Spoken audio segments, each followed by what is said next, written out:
It's that time again.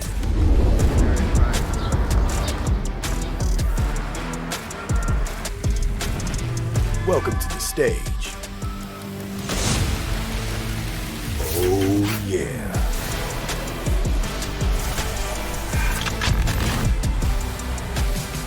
Where energy and creativity collide.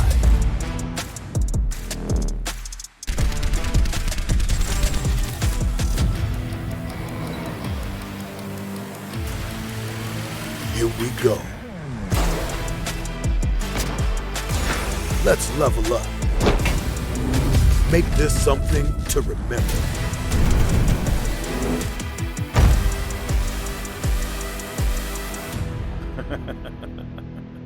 All right.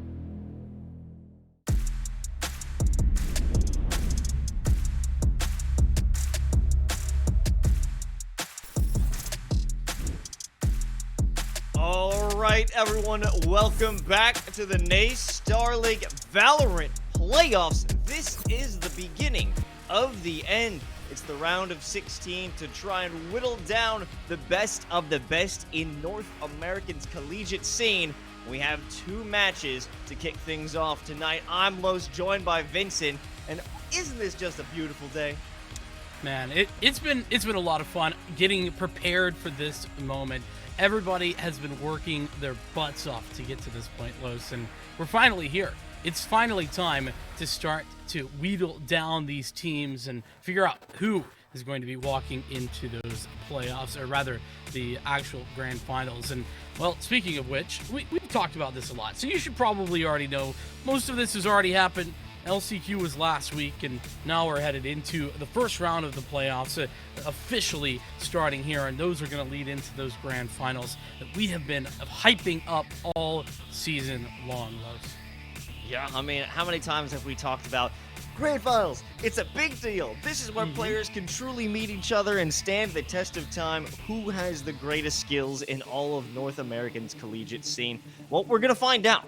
We're starting to break things down today, and we have 2 matches for us tonight, and I think we have the bracket as well, if we're going to be jumping into that one. No, we'll check out the schedule first, and then we'll see how things actually round up. It's West Virginia University versus James Madison University, and second is Boise State University going up against TMU. So with JMU and TMU, some familiar teams, you'll definitely recognize them. About 2 weeks back, we covered them in a match head-to-head. Yeah, and that's exactly what I was going to talk about. We have some of those familiar faces. Meanwhile, some teams, at least on this broadcast, you might not have seen, but I think you definitely will have heard of, at least on the West Virginia side of things. Here is that bracket that you were talking about, Los, and we have a really, really competitive bracket here in the playoffs. Just some names that jump out to me as some examples. Obviously, West Virginia, UMD, another one of those top 30 teams in the CVAL rankings. Northwood, number 2, if I'm not mistaken, in those rankings, very much there. And West Virginia, those are going to be, I would say, your heaviest hitters coming into tonight. It's going to be a whole lot of fun to see who is able to overcome and who drops the ball early. And I'm just looking at those top matchups at the very north of that screen with Boise State, Toronto, Northwood, and Rochester. That is going to be a crazy quarterfinals. Whoever comes out of that one, I'm excited to see the results of it. But yeah, we also have an opportunity for a rematch with TMU and JMU. If they can make it into the semifinals, they will be able to run that back. But if I'm going to be honest, Vincent, I don't think that's what we're going to see in the semis. Yeah, I mean, listen, it's going to be tough to get there if you're James Madison. We'll talk about why a little bit more as we move forward, but first I want to mention what we're playing for, and that's scholarship pricing. $2,500 to that first place, and then second is going to be picking up a cool $1,250 as well. $625 if you aren't able to make it, though third and fourth place are going to pick that up. So even if you make it into that top 4, you're still picking up a nice chunk of change, to be fair. Yeah, of course. Hey, and you know what's also important, Vincent? It's experience. That's what matters. But, you know, money's good. Sure. Hey, everybody likes that. But getting to that real-time experience, beating your peers, that is what really matters. Take it to the next level, because I would argue that everybody in this top 16, well, they've got opportunities to take their skills, advance it into T3. Some are already competing in Tier 2 Valorant, and they could potentially be that future top-tier scene that we'll see in maybe a year or so. Yeah, I mean, that's the whole point of collegiate Valorant, and that's why we've been seeing Riot put in a whole lot of money and support into the collegiate Valorant programs that they have over there. It's brilliant to see, and I'm very excited to kind of determine who's going to be walking away from this victorious and who's going to be on the struggle bus as well. Well, hopefully no one has to be on the struggle bus right now, because if you are, hey, well, we've got a special opportunity, special giveaway that's happening tonight thanks to our friends over at Garmin.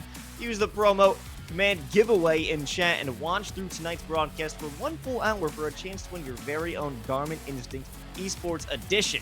The Garmin Instinct Esports Edition is the GPS gaming smartwatch built for victories, and with dedicated esports activity profiles, track and analyze your body's performance while gaming. One more time, command Garmin and watch 1 hour of the broadcast, and this bad boy could be yours. That it could be, and you know what? Listen, I've taken it upon myself to jump right into the deep end. All right, Los. I listen. Garmin were kind enough to send me one, and so I've been playing around with it, and this is live actual stats. Wait, hold on, right here. Haha, I've got it. It's high stress. It's playoffs. Los, it's getting crazy. I was about to say, oh my God, Vincent, what is going on? Breathe. We're gonna be good. Listen, playoffs, man. It gets crazy out there. That it does. There's the round of 16. We're taking a look at West Virginia versus James Madison. Over at WVU, you've got Jay Chronic, Agility, Uros, Boltzy, and Tay-Z. And their competitors, you know these names. A little while back at Cermak, we've seen some crazy KO clutches off of them. Rye, Noisarov, D-Duraco, and Murr. Yeah, and I think that the difficult thing for James Madison is that they are a good team. I would argue in some ways a great team. Unfortunately, they're going up against a buzzsaw in West Virginia. This is a squad that has consistently brought it to the best. They've taken victories on land. Not only, I mentioned the top 30 CVAL rankings that were put out just a little while ago. Well, West Virginia, they're on there, and they're like top 15 or something like that. They're an incredible squad, and they have a whole lot to prove in this one. I think it's going to be difficult for James Madison to take the step up that will be required to deal with this team. And not to mention CVAL, but also they won their regionals in the Red Bull Campus Clutch. They're going to the finals in Texas, so that's a huge deal proven in and outside of collegiate, but now it's time to prove themselves again in the server, or maybe we'll be asking that of James Madison, as our series tonight will take us to Ascent, Icebox, and Bind Classic. Just about, yeah, and well, I don't think that this is going to be at all a surprise if you think about what we've seen from James Madison in the past. We know what they like to play. They were willing to play Ascent in both of the previous games we saw of them on stream. They dominated against Drexel on this map, 13-6 win. Unfortunately, they also lost it to that TMU squad that we're going to see a little later on tonight. That one was 13-11, though. It was very close. And so Ascent is definitely the map that is going to be the measuring stick tonight. If JMU can win Ascent, then I think that they can win the series. It'll still be tough, but I think they could. If JMU loses Ascent, I don't know that this team will be able to overcome West Virginia. Yeah, especially with it hinges on them being able to take their own map. If it goes the distance, if they're able to at least secure Ascent under their belt, I would imagine that West Virginia, they're going to take Icebox and it'll take it all the way to a map 3. Certainly not going to be a 2-0 on the side of James Madison. If they want to win, it's going to be all the way down into Bind. Yeah, that's absolutely the case. And if we get to Bind, I think James Madison, they're pretty comfortable there. Icebox, I don't have as much information on, and I'm just not sure. What I do know, though, is that this West Virginia team are dominant. They have played 10 maps this season, Lewis. Let me throw some quick stats at you. They've only lost 38 total rounds out of those 10 maps, giving up an average of 3.8 rounds per map. 3.8 rounds. Oh my God! What? They just don't lose rounds. It's crazy. That's over a full 10 maps of this season. They're undefeated, and I'm blown away with the dominance that they've shown. Their only close victory was against Kansas State, and that was a 13-10. They dominated Kansas on the previous map as well that they played them. So it's kind of crazy how incredible this West Virginia team has been, and that's why I think both you and I, our predictions say it all. West Virginia all the way, even though I think you and I both could say we're a bit of a fan of James Madison. Yeah, we've seen them quite a bit. We know what they could bring to the table. We've gotten some opportunities to see them come up with big moments and save the day for their squad, and they've got a lot of passionate fans too. And that's what you love to see, where a lot of people can rally behind their own collegiate team and bring that support, bring that energy, whether it's in person at their center or in chat. And that's what actually separates great collegiate programs from good collegiate programs, is that everybody, even outside of the team itself, they want to be involved. Yeah, having that support structure both within the team and outside, and everybody wanting to get in there is absolutely the case. And, I think the other thing that really, really impresses me with this West Virginia team, I want to focus in on a word you talked about just a little bit ago with regard to being in those Campus Clutch finals. Well, guess what? Experience. This team is very experienced against a very high-level opposition, different league in the collegiate space that both you and I cast, and they are in their Champions Division, and they're in a division where they have to play against other top 30 teams like UCF, like Fisher's B team, like Converse, like NYU, and they're doing very well. They have a positive record in that division. So this is a team that's played very, very competitively against the likes of the very top end. And James Madison, as much as I love them, I don't think they can say the same. That's tough love, right? Enjoying a team and realizing, hey, this is going to be a challenge. This is going to be where they're pushed to their limits.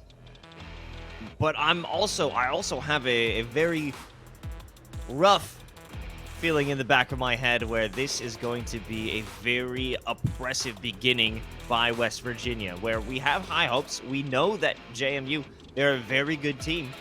But if it starts off with a West Virginia storm, then this might be a very big issue for JMU. Yeah, and, let's talk about some individuals for James Madison. Who could be the one to stop this, what might be domination? Based on the numbers. Like, if you're just a stats guy, right? Like, you look at that number, 3.8 rounds per map given up. Over 10 maps. That's just a mind-boggling stat line. And if you're James Madison, it's got to be a little bit scary. Who could be the one to step up in this? DiDorocco, going to be having to show up big time on the duelist role. We tend to see DiDorocco have good moments. It's going to have to be all the way, every single time, all the time from DiDorocco if we're going to see a victory tonight. DiDorocco, always good for some opening kills, but, you can't sleep on Murr. I think Murr doesn't come out with the flashiest plays, the great multi-kills, but they are very consistent, and then they'll usually have a kill maybe every round, one or two, keep building it up. And that is a very necessary component to your team, someone who's always going to get their one. And if you have Murr being consistent while others aren't exactly faltering, maybe DiDorocco gets hit with that first blood, that is going to be someone who you could rely on. Not exactly the safety net, but just an extra wall to keep you guys from crumbling. Yeah, I definitely would agree. It tends to kind of fly a little bit under the radar, and that's not meant to be disrespectful in any way. It's just that you tend to have those that you immediately look to, and then there's others that you don't.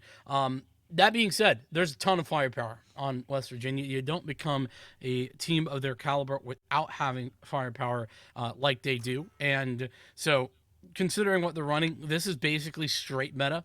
You're essentially going to be seeing the standard composition from them. I would tend to think throughout this series a little bit different in that K has gone with the Omen, tends to go with this Omen all the time anyway. I think it's pretty easy to pull out the Astra and go with the Omen. Not a huge difference, all things considered. The real difference here is the combo ability of these characters, and you obviously talk about the Seasonade combo. It's something you and I talk about a ton. Having that at your disposal is huge on a map like Ascent. And you've got that gravity well as well with Uros. But this is like the systematic composition that we'd see from JMU. I'm liking with West Virginia. You've got like a bit more destruction. It feels that a lot more throwable pieces of utility that you could use to lock in or gain more information. The adjustment of not bringing in Sova as the initiator for information. Now that is going to be a little interesting, but it speaks that it's going to be a much more aggressive West Virginia team, whereas Sova with Noisarov, that feels you want to be a bit more methodical with your takes, with your information. Wait for the owl drone. Wait for the arrow to reveal locations. Such and such. Yeah, and I think it's very much an older school mentality to be working with the Sova on this map particularly, because it's been popular ever since release. But it also, I think, specifically affects JMU whenever, if they were to want to adjust things to what is now the more meta pick of Fade, because Noisarov plays this map and does very well on it. Darpy is the one who plays the Fade. You won't see Darpy's name right now because Darpy only comes in when they play the Fade. And so you lose out on a lot of experience with the team if you were to swap out Noisarov with Darpy on this map specifically. Now, we won't see any direct competition. In fact, look at this laid-back approach when it comes to B. It's just a trademark. Okay. They certainly don't want to take any fights here. And neither does Cermak and the crew in B main. They have that initial reveal with the flash drive, but now walking out into mid, we're going to see it's a lot more resistance than they were expecting with all that space conceded. Pretty simple engagement to start things out, but DiDoRocco talked about him. Unfortunately, blinded up. Could not come away with more than just a singular kill, and that's the utility taking a stand in round number 1, where West Virginia just consistently throw ability after ability at this JMU squad, and it's difficult to deal with that much coming at you at one time. And we were talking about, or at least I was, the aggression that would be brought out from West Virginia. All 5 players were willing to fight in mid. You had a couple in cat, a couple out through the archway, and that just seemed to be quite a gamble to bring forth on the first round. Well, certainly can be. Agility close so far. Able to take one down with the Ghost and brings out the Headhunter, but it won't be enough. The read with the Ares is just peppering JMU. It's going to make them so much more vulnerable once they decide to hit the site itself. A little bit of chip damage, all things considered, but the real problem is trying to get through this nebula, trying to make the space required to get into the site. And James Madison feeling the pressure mounting on that as the Prowler continues to come in and find information. They have to rethink, but there's nowhere really to go, Los. And I think this comes down to very much what you were talking about with regard to aggression, is knowing when not to be aggressive, when to play passive. West Virginia choosing a great moment to play a bit passive. Oh, good clear from DiDoRocco, and that's a nice upgrade. However, not good enough to take down Jay Chronic. They still got the Ares in hand. However, they're dealt with handily. It's a 3-on-3. The post plant will give them some security, but for now, pressure is mounting. The HP difference here is very significant. The paint shells, oh, and they've dropped the Omen low as well. Nobody has health. Last player standing. Ulti now coming out from Speedway, and there's no way to deal with that one, considering they were so weak. Even a single bullet to the chest from the Spectre was all it would be necessary.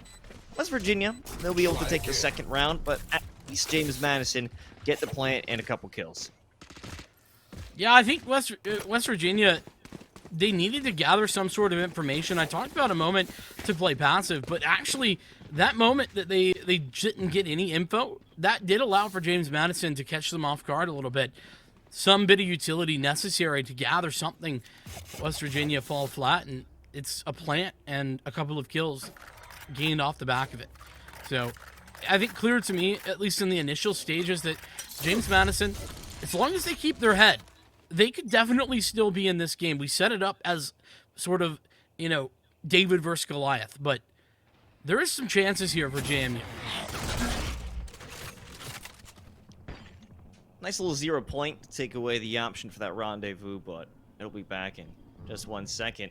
Because no one quite took advantage of that situation. Must have been more for information. But the op is still looking toward tiles. It's hard to anticipate an op in the 3rd round, too. I mean, you'll know that they have the money for it. Obviously, you can see, but still, you just never anticipate that to be so fast. Very slow plays from James Madison. They don't want to rush in, but it's another round where B is left completely unmanned, save for a trademark. But even the simple presence of a bit of utility like that Nebula, it's going to cause caution. But now, they'll jump on through, activate the door, proceed to make their way to the site. Very nicely done to get onto the site, sure. JMU, you're right, slow play, but that very methodical style is definitely theirs. Something that they've worked with consistently. Cermak, the leader, now caught in the open. Oh, that's some issues, but they're still alive. They've been tagged up. Is there even an escape for Cermak? If they're able to bring out a big move like that, taking down 2, activating the 0 point, they've done everything they needed to in that short moment. And the rest of JMU are going to try and clean it up. And with agility, having that op in hand, it's too big of an investment to commit. And I'm going to say something I did not expect to be seeing. I think that West Virginia gave way too much respect to James Madison right there. It felt like West Virginia were playing as if James Madison were, the best team in the world. They were terrified to even take advantage of that angle, even when you had 2 players coming in from B main. I don't know who it was at the door, but they wouldn't take the fight. They just would not actually commit, and they were concerned that they were going to get collapsed upon, but at the same time, sometimes you just got to go. Yeah, I believe that was Jay Chronic fighting at that market. Mm-hmm. It's an unfortunate one. Regardless, they've got money still in their pockets, still have the op for agility. And now an upgrade to that spammer, but it's not going to fall onto anyone. But will this op be expected out for Kevin? Well, I mean, they saved it in the last round, so I would think so. Here's that change of pace with the middle command. Straight onto the site, this time of day, but it's for free. Good 0 point, though. Mid-round, absolutely dominated. Vitorako, I think, was going to be unnoticed, but the door closed. Someone's got to be there. And Taze able to take that one down for themselves. Okay, the first line of defense. They won't have to worry about it. Will it be expected? Yeah, it comes down to the Roomba. It reveals them, and they don't know what to shoot. Baltzy there to make the cleanup with efficiency. And West Virginia will take the round right back. Really solid work from West Virginia. That's much more like it. That's what I was wanting to see, expecting to see in the previous round, is that quick re-aggression. This time, though, West Virginia, they had a way back in. There was the start of something with Baltzy finding the opening pick through that smoke, the dark cover, or rather the Nebula giving space and allowing for West Virginia to have some time. But Baltzy doing some incredible work with the mid-round 0 point there. You saw it interrupted Vidorako's dash into the site, and it really stalled out the speed with which James Madison were pushing forward. And Vidorako, unsure of what to do with themselves afterward, gets caught out in the open.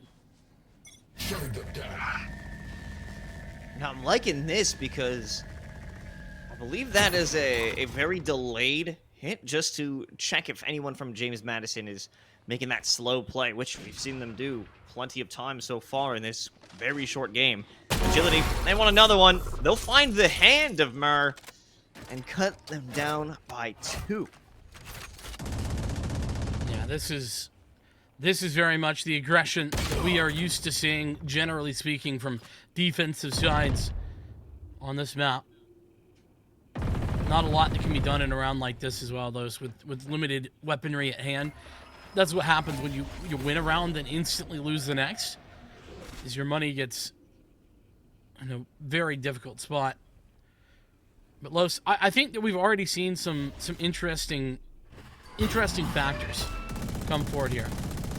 Oh boy, that haunt nearly was the death of the Omen there. But the one interesting thing that I've noticed, Los, is that West Virginia, yeah, They were a little bit scared at first. Scanning ahead. One round later, they've made the adjustment. Noise are off? Are we gonna get a kill? Oh! Oh! It was such a frantic attempt to try and get that kill, but this is West Virginia certainly in perfect form. But again, that was just a little bit of an eco round, trying to get that money up. Murr coming forward with the op this time, Vincent. What are our thoughts on this op duel? A gift. Well, I mean, somebody needs to stop agility. That's for darn sure. And, you know, Murr definitely going to be the one to do it if they're able to find it. The problem is, where is agility going to be at? Has been in multiple places many times. Was over at A, played B last round, pushed mid the round before. It just isn't clear.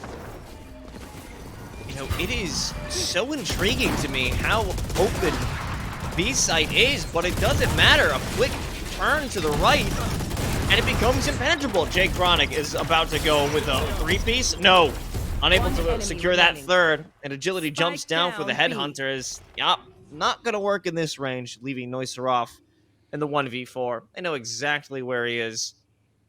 Or most likely an approximate location. The opportunity, and it does not come to fruition. And I think the point that you're noticing there, Los, is actually pretty interesting, because it does look like B is very undefended, but the reality is that the plan is in place, right? The rotations are set in stone for West Virginia. Whenever they get information, whenever they hear something along the lines of that trademark being taken out or such, they know who's rotating where and how to do so. They put down a lot of utility very quickly in order to stop that push from coming in. It's incredibly swift, and West Virginia have done a good job of it. I mean, speaking of doing a good job, you can also know that Extra Life is doing a good job. Change kids' health today and change that future. Join the super team page down below. Thank you, Extra Life. But also, we got to thank James Madison for taking this time out, because it's sorely needed. Something has to change, and I think they're reading the situation of B being an open site as an invitation to walk on in. But as you stated, it is clearly not the case, and I'm not sure what the adjustment needs to be. Maybe just give another shot at A. I feel like they haven't given a fair shake of it. Well, I don't think that it's I don't think it's at all that one-dimensional, even, Los. I think it matters more that James Madison kind of feel their way through a round. I want them to play slower like they tend to do. I want them to definitely give that more of a chance as opposed to playing ultra-aggressive. Now they've taken the power away from agility. But I think he might actually just walk out. I don't know who is looking at that smoke, waiting to defend it. But I wouldn't be surprised if a cheeky shot could be nailed onto DiDorocco, and there it is. That was so unfortunate. And look, the C's just keeps these players in place 24/7. And as well, the gravity well to follow that up. The Nova Pulse follows it as well. It's just a little bit on the later side, but it is just a ridiculous amount of utility coming at James Madison time and time again here. They have the plant, though. Spikes down. Big moment for her. What if this Nebula goes through and no one's there to stop it? That's huge. Gives the slow field. Now it's an opportunity for Neusser off there right around the corner. Gotta be red, but they have to be quick on the trigger with the Stinger. It won't be done. It's a 2-on-3. Making an attempt for Murr to find one final kill, but agility in that trade war will come up victorious. Well played from agility. Playing Overwatch there the entire time. Knew, based on that initial shot, that Murr was in that corner. There was no chance whatsoever for them to do much of anything more. So it's unfortunate, but James Madison, they just get outplayed there in the 3v3. And despite the fact that I think Murr, their timing coming out of that smoke was so impeccable. I can't believe they got away with that. That's not ready. It was great, and it gave some opportunity, some time, but retreating back into the Nebula, which essentially was their only play there, it spelled death for it, because they had to come back out. And in that lull moment of them being away from the action, that's where West Virginia was able to get more information. And that's where he was left in the dark. Well, lots of darkness right now for James Madison as they are currently 6-1 down by a massive margin. Nice off angle, though. It's not only a kill, but it's a leg shot as well into Taze. Big victory. But James Madison, this is where the rubber meets the road. This is where they have to convert that opening pick. Rocco dashes onto the Jenny, but there's no one there to clear out the site. They don't check the angles. We've got a Hunter's Fury, which I think is very useful. That's going to be huge. Able to move on because Baltzy, critically injured. If you just go for the swing and find the shot, that's everything you need. You have that raise nade to give a little trouble. However, not much trouble indeed. But it's all come down to agility in a 1v3. And I can expect the op user to come from this angle for sure. Teleport's ready. No doubt about the positioning, or at least potential positioning here. But agility been known to hit a couple shots. How's the headhunter prepared as well?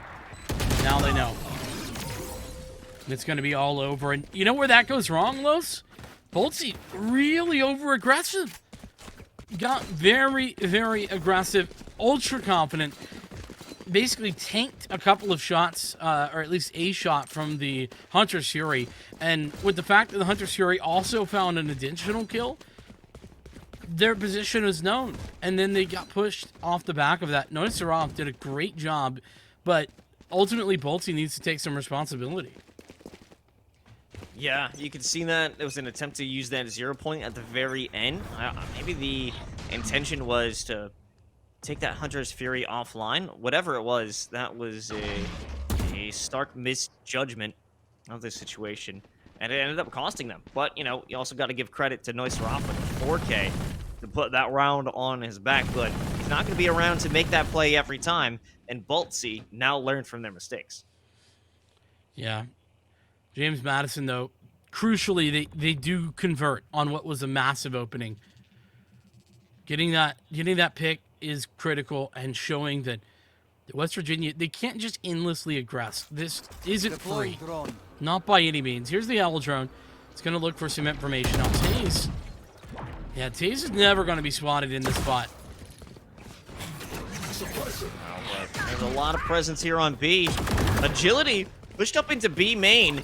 I'm not sure if they realize it, but I think the second that they have an adjustment... No, wait! It's from the shadows to get into B main, circumventing agility with the op. Regardless, he'll still take his toll inside of B main. They'll be able to circumvent the defenses through market, get the spike planted, almost a perfect lineup. We could have some more presence from Mur, look for a second shot, and there it is! Suddenly, we have Uros all on their lonesome. It all falls apart in just a few moments. The null command really creating a lot of space. Here's a freebie, though, for Uros. HP, though, pretty significant. There's a Cosmic Divide, but I don't know how you use that effectively with a time given, and Uros is just going to look for some exits. That's all.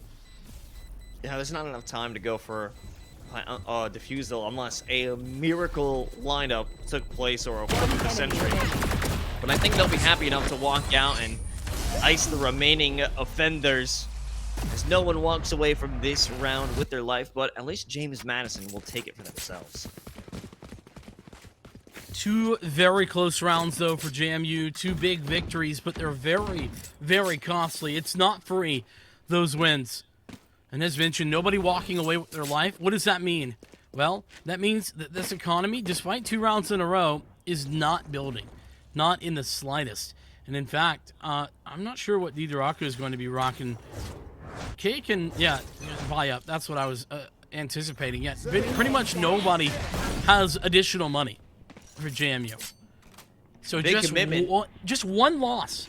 1 round loss, and they're right back to an eco.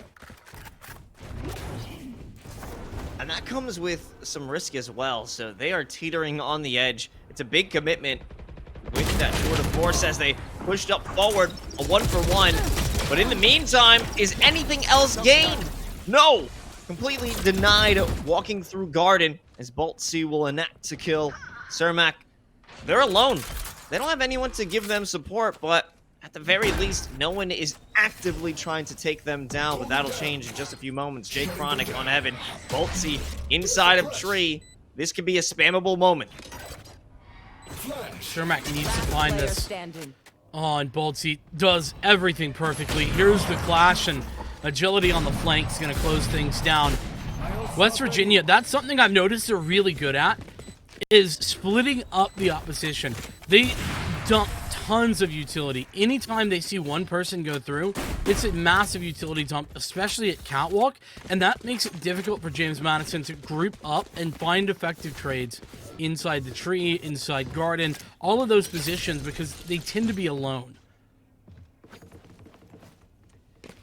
And that's some difficulty, right? Tending to be alone, not being able to give support, or at least end up in a multi-kill.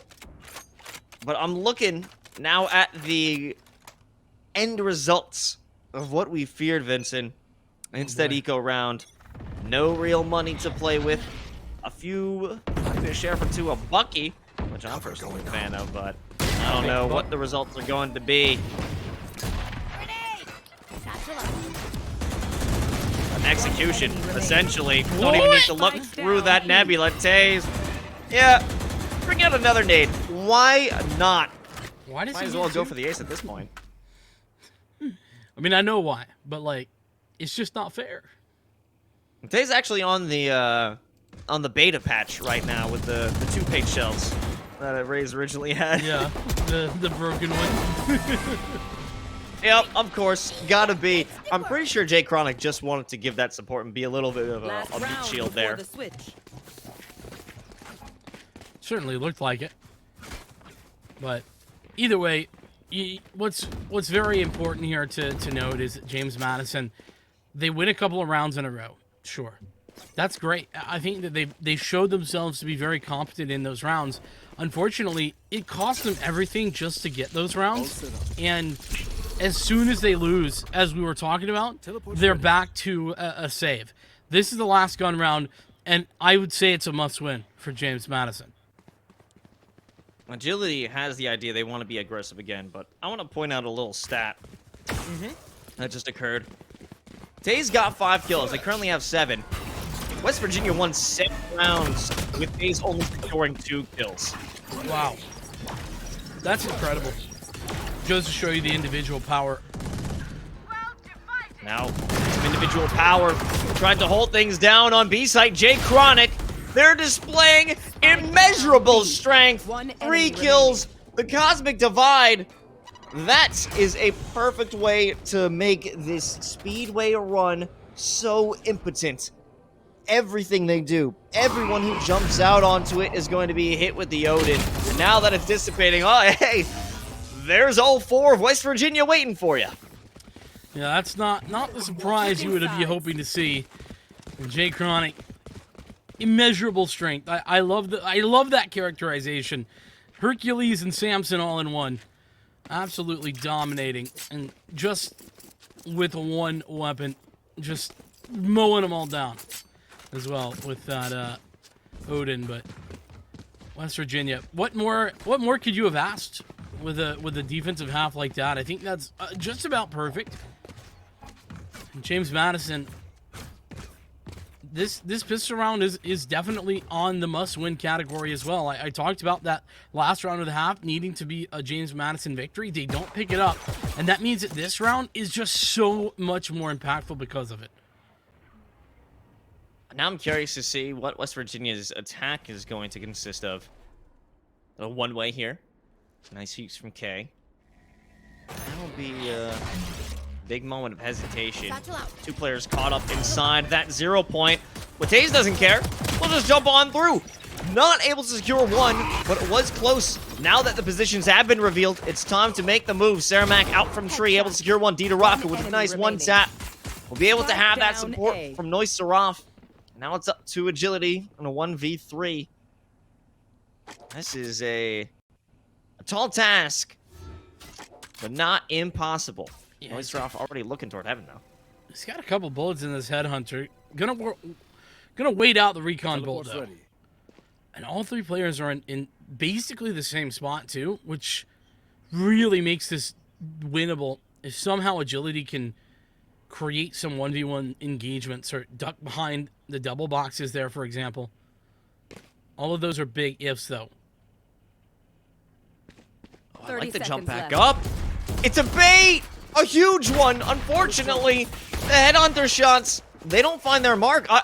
Oh my god, Agility is just gonna jump on down. Takes down one, but runs out of ammo.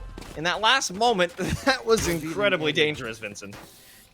That's a good example of Agility doing all the right things from like a movement perspective, from a mechanics perspective, though, just utterly unable to connect the shot. Sometimes it happens, but putting himself in the most winnable position, I would say. A real chance indeed. But it is West Virginia losing out, and James Madison, as mentioned, must win, and they won. They have a solid purchase. I want to see them. I want to see them stick together here, and they are. They've got 3 players committed to this B site. Allows him to escape. Baltzy live another day, and they'll go for a quick rotation. Nobody actually guarding on mid, completely undefended, and now it's a big opportunity for them to take their way through Cat. I'm not sure how that was working with the dark covers, but it leaves main completely exposed, so they can walk on through with the trade. K's gone. You have this big opportunity with this Spectre. Baltzy playing those angles perfectly, somehow not dying with only 22 HP. They managed to secure a kill off Rocco. That would be absolutely insane, but it won't be the case. Uros now with conversion. They've got a Spectre in hand, but they're the last one alive. Flash completely blinding them. No options for the stars. They just got to play it out gun style. Yeah, but at least collecting an additional kill there. Pretty much max damage considering just classics invested. Nothing more from West Virginia. But James Madison already putting up a better fight than most of the teams do against this team from WVU. Bringing back the 3.8 rounds per map. James Madison above that at this point, but not by much. In this round, well, you can see what they have purchased up. It's a couple of sheriffs, even no armor for Cermak. Alongside the 2 surviving members from the previous round, there is very little when you're considering the Vandals and Phantoms that West Virginia have on hand. Setup looks reminiscent of West Virginia's pistol round. The concentration of forces here on mid is going to be ridiculous.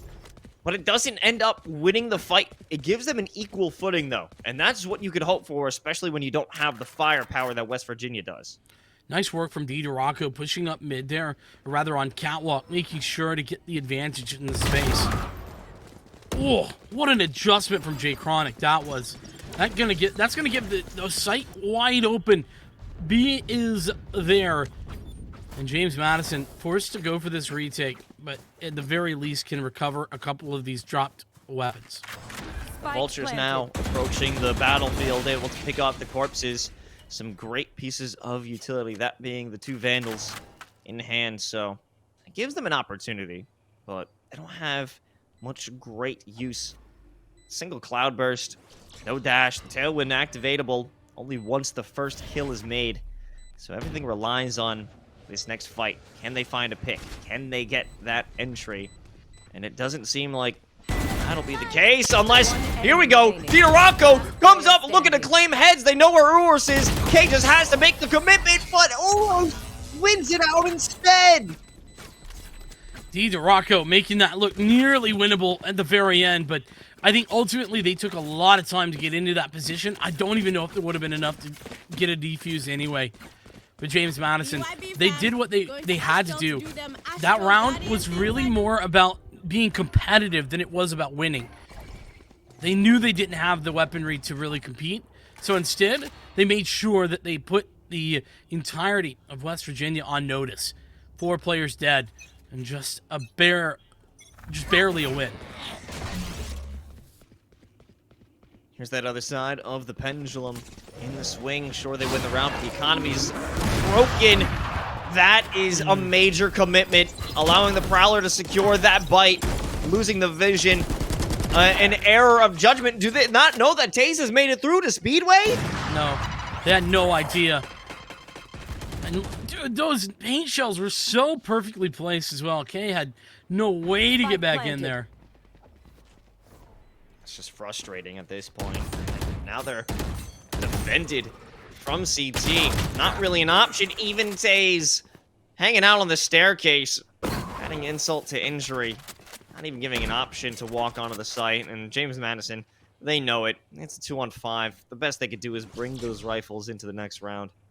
By the way, DiDorocco invested the Blade Storm in this round as well.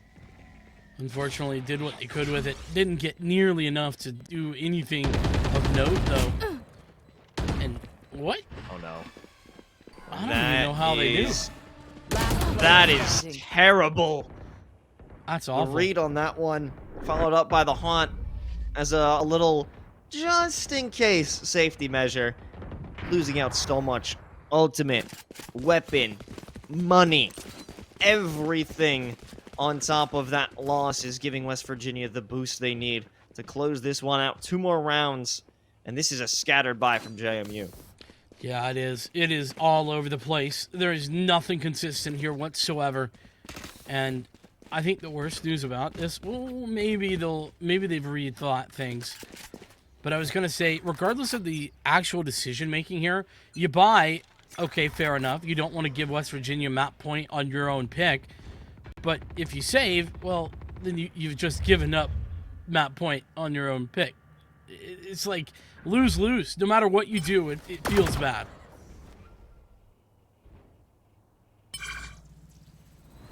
Slow plays this time from West Virginia. Reminiscent of James Madison back in the first half. I'm wondering what the plan will be. If they're heading over to A, it's a 4-stack.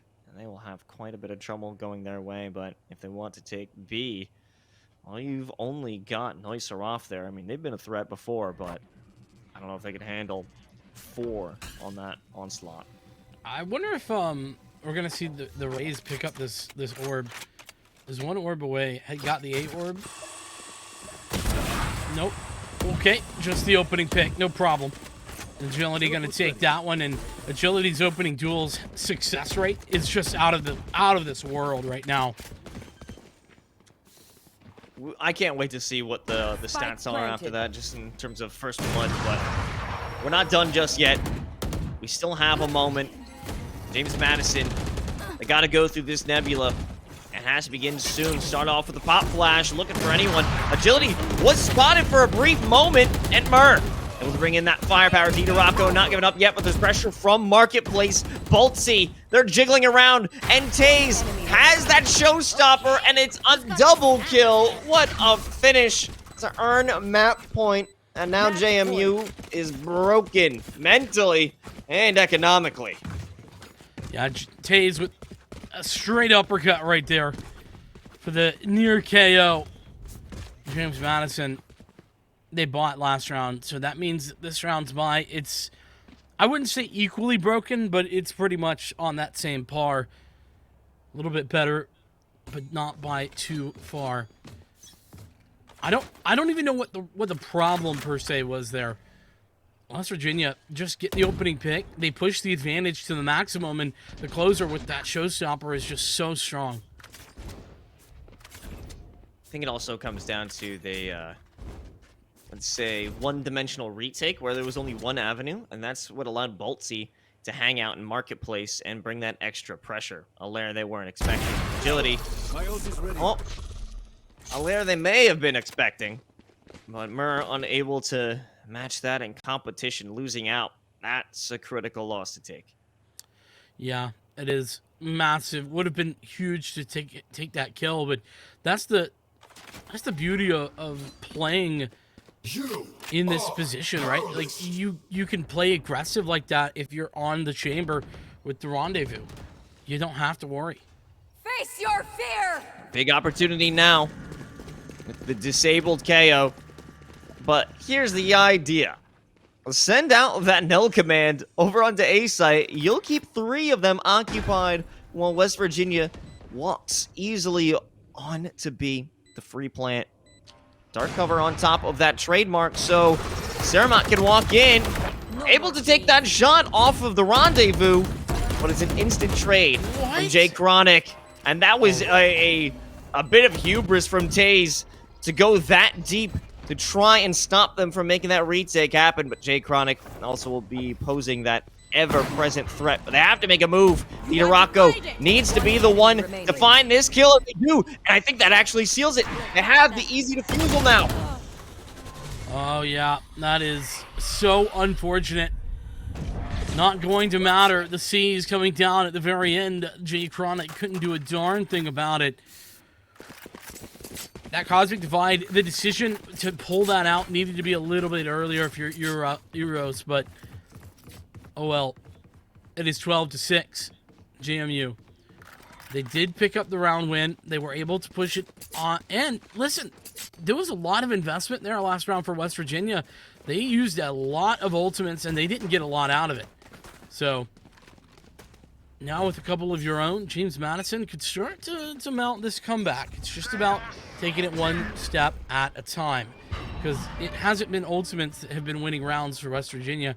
It's just been shooting heads, and they're pretty darn good at it. You want to play? There's a big Let's opportunity. How? Through the wall into tiles. It's a unnecessary kill on Jay Chronic. He's been a nuisance the entirety of this game. How things can be taken slow. Taze, up mid, looking for anything potential peek out from Marketplace. That's exactly what they need, but the real presence is on B main. Trap destroyed. Mers, absolutely imperative here to either get away or get a kill, and get away it is. But Agility has just walked down A, found a free pick, and that is certainly called a full rotation. I don't think this was the plan for West Virginia, but they'll take it. They'll be fine with it. So all onto this Jet to stop things. DiDorocco needs to step up. Oh, Agility!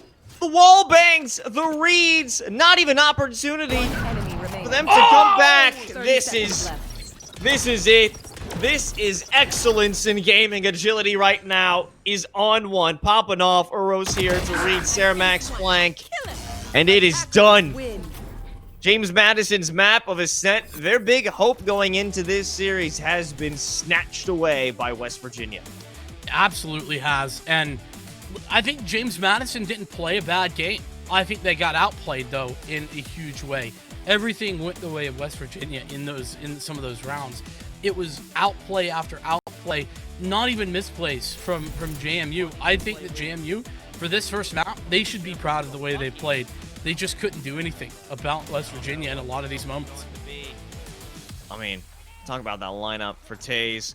And everything in this round, yeah, it was an eco, but Taze has just been a monstrosity. But if we're talking about the real pressure from West Virginia, it was Agility. There was just no moment where Agility could be countered. I mean, just take a look at that final round, a 4K, the reads with the wall bangs, they were just too clean. And that was some pressure that was being put on the entirety of the map. That was a great closer, a great, I would say, finishing piece to what they brought to that map, but that had been ever present. Yeah, the finisher was absolutely brilliant, but we'll not finish just yet. It is going to be a second map, that's for sure. Icebox coming up next. I will say that is a bit concerning, considering you and I, in our time with James Madison, haven't necessarily seen them play that a bunch, but map is a chance, and a chance that James Madison is going to have to take here. We'll be taking a look at Icebox when we come back.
And we're back for more NACE Star League playoffs action.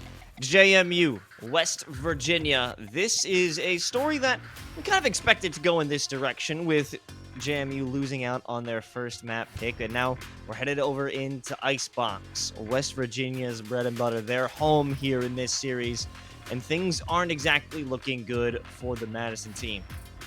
No, they're not. I mean, things have looked better. We'll put it that way. I do think that there was some good things to talk about with regard to James Madison on that first map, but they all sort of pale when you realize that was JMU's map pick. So they should be very confident. You and I would know that they're very good on that map. We know that they do the basic things well, and they continue to do the basic things well. Unfortunately, basics were not enough. Not enough in the slightest, and they weren't enough to deal with agility. I'll let you have it, Lewis. Do you see the stat line? You're a big fan. know I wanted to talk about this. This is honestly one of my favorite stat lines in terms of impact. It's first bloods. Agility had 7 of them.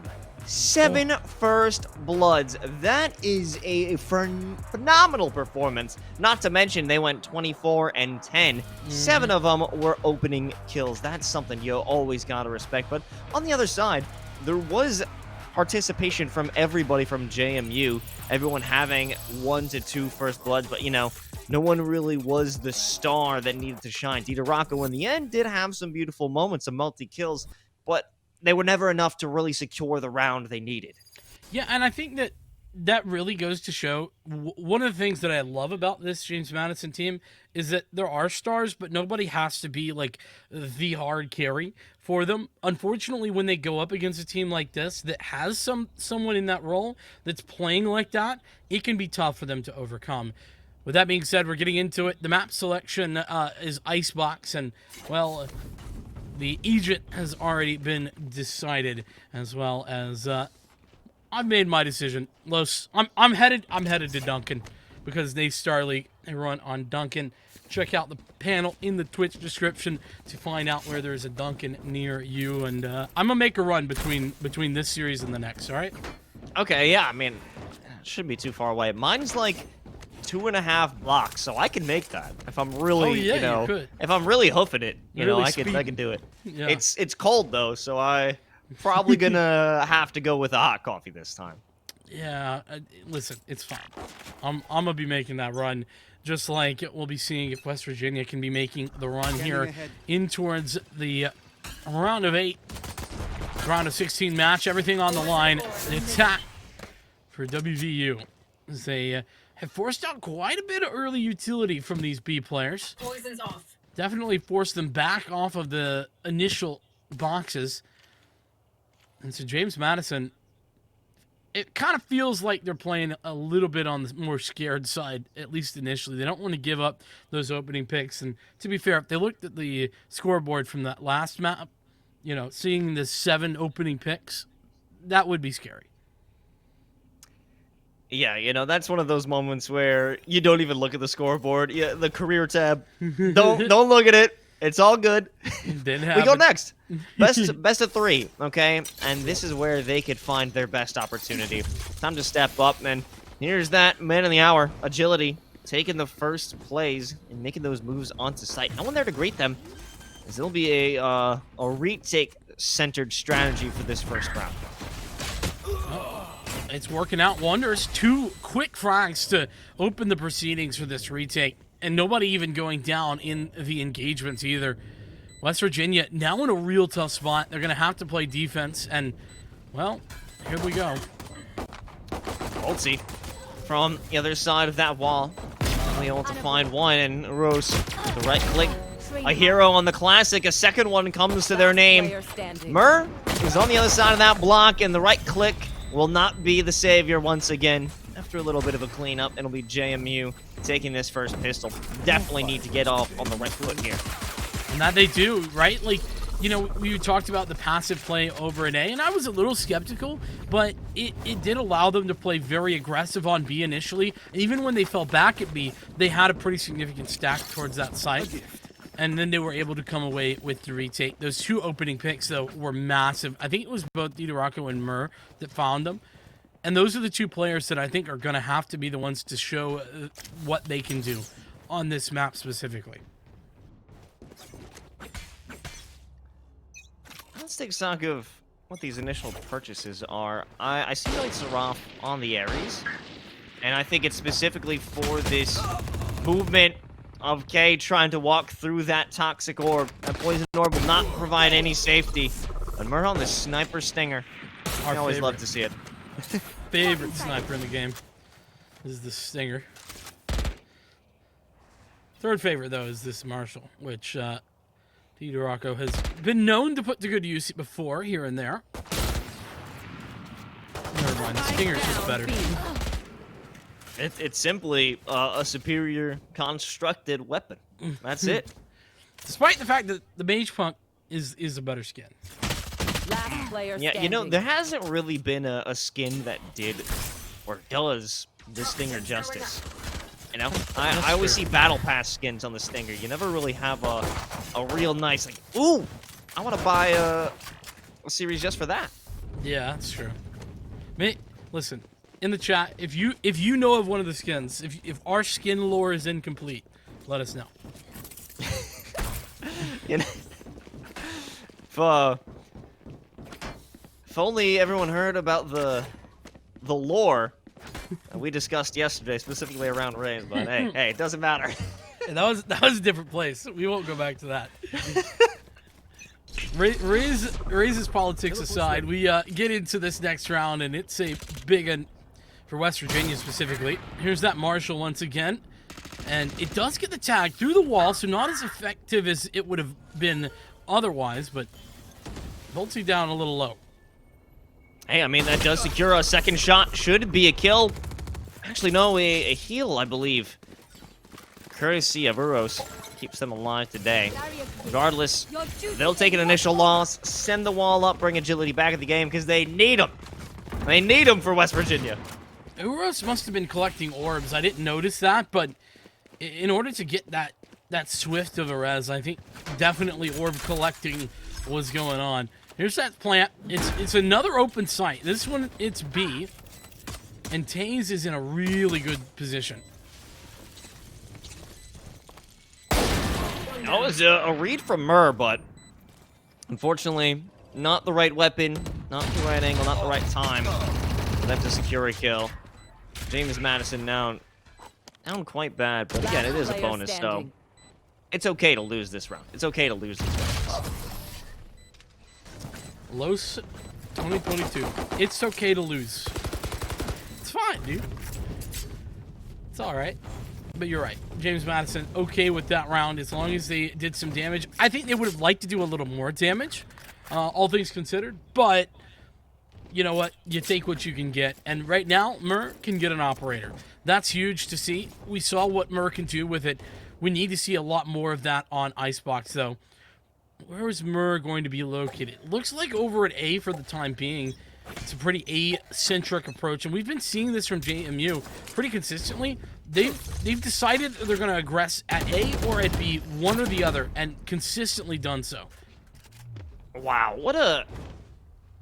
I want to say both the aggression from Mur and the read from Agility to put a trademark there at just the perfect time to catch each other out on this little cat and mouse game we're finding. But the real game is over by B. K able to secure a kill onto J Chronic and just run away with it. They don't need to fight any longer. Okay. I see what they can do. James Madison with the opening pick, something that they've struggled to actually manufacture consistently, as we talked about in the between maps, and Surmac's going to double down. Now where do you go if you're West Virginia? There's not a lot of space left. On an attempt to take even more space away from West Virginia, Noiserov ended up doing the exact opposite, losing their life on mid. A big issue for them. Now they don't have to, or they don't have a trademark to stop this aggress into kitchen. 30 seconds Mur left. backs off too. No one here to keep him in check except for Cermak. But they're jiggling around. They have too many options to take a look at. Might be looking down the hall now. They'll relay that information. It's a real fight in kitchen. Player standing. A real fight that ends in disaster for West Virginia. 10 seconds James left. Madison making a statement of a round here, showing that the bonus, sure, it was a bonus. They lost it, but it cannot be a consistent replication from West Virginia. Not this time. 3-1 down for James Madison, and a big win, both for the mental and on paper. West Virginia had everything there. Now they've got a whole lot more to work with. They've got money. Nicer off might be a little worse for wear, but they do have enough. They can scrounge the cash, make sure that everyone has a rifle to go into this round. I'm looking for more Mur, right? I want to see more presence with this op. Maybe Tube isn't exactly where I'd hope to see it, but I'm not opposed. I'm ready to see what can be done here. I think Tube is a good spot to be in, or at least it can be. Can definitely hold back some rotations depending. Now, all of that is going to be pretty significant on the way this goes here at A. Big hit with the Owl Drone, but they don't have any follow-up utility, and actually could be a crucial pick onto Saramonk if they're able to send the bullets and have their aim be true, but nothing is done. Utility expended, little to no ground gained. Went out with this Viper's wall. Toxic screen down. They've got a real opportunity. All they need is their own moment. Actually waiting for the gas to come back up, so they have the entry on the site. JMU have this locked down. Nobody can rotate out. Both players on the flank have blocked them out. Now running in, Taze and Boltzy able to get that crossfire. They keep themselves safe, and the Viper's pit is committed, but it isn't over yet. Spike planted. It's 2-on-4. It's not a favorable situation for an operator, but it isn't an impossibility. The real issue player is there's standing. no initiator here, no information to be gathered. And with that kill on to the Viper, it is just Mur, and Mur is going to be getting out, going for the save. The real tragic part of this round, Los, is that James Madison do everything pretty much correct there. They knew that the site take was coming. They knew when it was coming. They had everybody holding in the flank, and they even got the flank kill. They just couldn't win on the site. I have them. It comes down to, at the end of the day, gunplay. As we said, West Virginia, they are too clean when it comes to that 1v1, earning your kills. Murray able to successfully evade that death and bring the op to the next round, but regardless, when push came to shove, West Virginia just had the upper hand in terms of the head-to-head. It's been back and forth, though. It's not over yet, not by a long shot. The back and forth nature of these last 3 or 4 rounds, though, has certainly done a number on the JMU economy. They're not in the best of spots. K has a judge out. Okay, had a judge out. Somehow found enough money to buy a You want to play? A rifle. Let's play. Somebody was holding back. And here comes both big ultimates, the blades over the top, as well as the tour de force. There's an opportunity. Oh, realize the blades are here. Not gonna peek that one anymore. Poison orb Well, emitting. I heard the dash back, actually. I love Mur's position, just waiting for that orb to drop. Would potentially catch someone out. Agility with a near miss right there on the B site, though. And it feels like West Virginia are just close to success literally everywhere. Well, Vita Rocco is gonna have a hard time going through the rest of this round. They've got no blades, and any weapon that they'd be able to take, it's off a fallen opponent. And something's going on in that positioning. A little odd by Saramonk. It must be an anti-flash. Whatever the case, Vita Rocco losing out on that engagement. Kind of exactly what we would have expected. Plant down, and everyone is a little hesitant from JMU to make this play.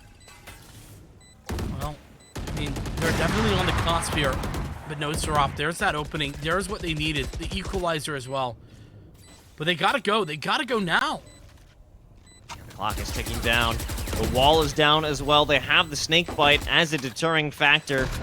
But unless they secure these kills and start fighting for it, they won't have a singular chance. A double use of that decay. Poison's off. But I honestly have no idea what's going on, especially through K's perspective. There's too much utility. But in the end, they'll concede it and keep their guns. Oh no, Murr gets caught right on the edge of the spike going off right there. A brutal loss, considering that's the op, if I'm not mistaken, for James Madison, but I guess at the very least still has the tour de force. So, but it could have been a lot of investment, or maybe even thrown over to somebody else. Regardless, it's a tied up scoreline in Los. Things have certainly gotten a little bit out of hand. As you mentioned, the sheer amount of utility that was available for West Virginia at the defense of that's where, you know, I'm not necessarily the most huge proponent of Killjoy on this map, but that's where Killjoy on the attack side really can heat up. You have so much to deal with on the defense during a retake. Shock darts, snake bites, nano swarms, and slow orbs. Like, everything comes at you very quickly. And that's what it's all about. It's actually getting onto the objective, getting that spike down. So that's like the greatest hurdle that is seen from West Virginia in terms of the attack strategy. If you can manage to get onto the site and secure that plant, in most scenarios, the round would be yours. The pistol round, a different beast, not as much utility, not exactly a play style. You're not going to play for lineups when no one has any utility and everyone's running with classics. But as the rounds go on, as more money starts to build up, the willingness to expend and have that play style, keep your utility until you get that spike plant, that becomes a more viable option. Absolutely. Becoming a little bit more and a little bit more viable as time goes on. And, you know, James Madison, what do you do after that? After such a brutal loss, you lose out on an additional player in Murr. They're going to have the tour de force. And looking at the, like, cash situation, I think Murr should be able to drop something. So you're going to be able to get some sort of decent buy. But JMU, they're fighting for their tournament life here. Every round, it seems to be the case because they don't have that safety net of a singular map. Not to say that West Virginia is really considering map 3 at this point, because that's not on their mind. They want to close it out in 2. But aside from that, experiencing a little bit of a tech delay as Saramak disconnected from the server. But as I say that, of course, I actually caster cursed us out of a tech pause. I appreciate this. Los, can you do that more often, by chance? You know, I'm gonna give it my best, right? Okay. I think so. Very good. Very good. We are looking to get things back underway. I think we've got everybody back in, but we're still waiting on the teams to let us know that they're ready and going to be prepared to get into things. By the way, you know, we were talking about how West Virginia are kind of like a step up in experience, and they are. But James Madison, they aren't just successful here at NACE. Like, they play in other collegiate leagues, and they're successful there too. Poison orb emitted. All around, good team here. Spike down. Just needs to step up and become the better one. Beautiful headshot, exactly what you need onto agility. It has been such a threat, and having that chamber vs chamber action go in your favor, that's what you needed. Such aggression from James Madison, the likes we haven't really seen before on the defense. And it's all up to Uros to at least take another one down before they fall, but they just cannot.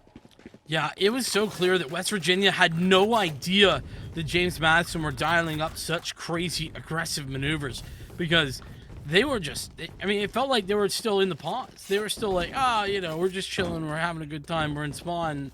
And then they got hit with a truck. That truck was James Madison. It definitely did not feel like they were ready in the slightest. The opening pick from Murr with the tour de force, but then the 3-man aggression towards A continuing even after a 2-man advantage. Outrageous to say the least, but that is the victory. James Madison needs to be decisive like that if they want to find success.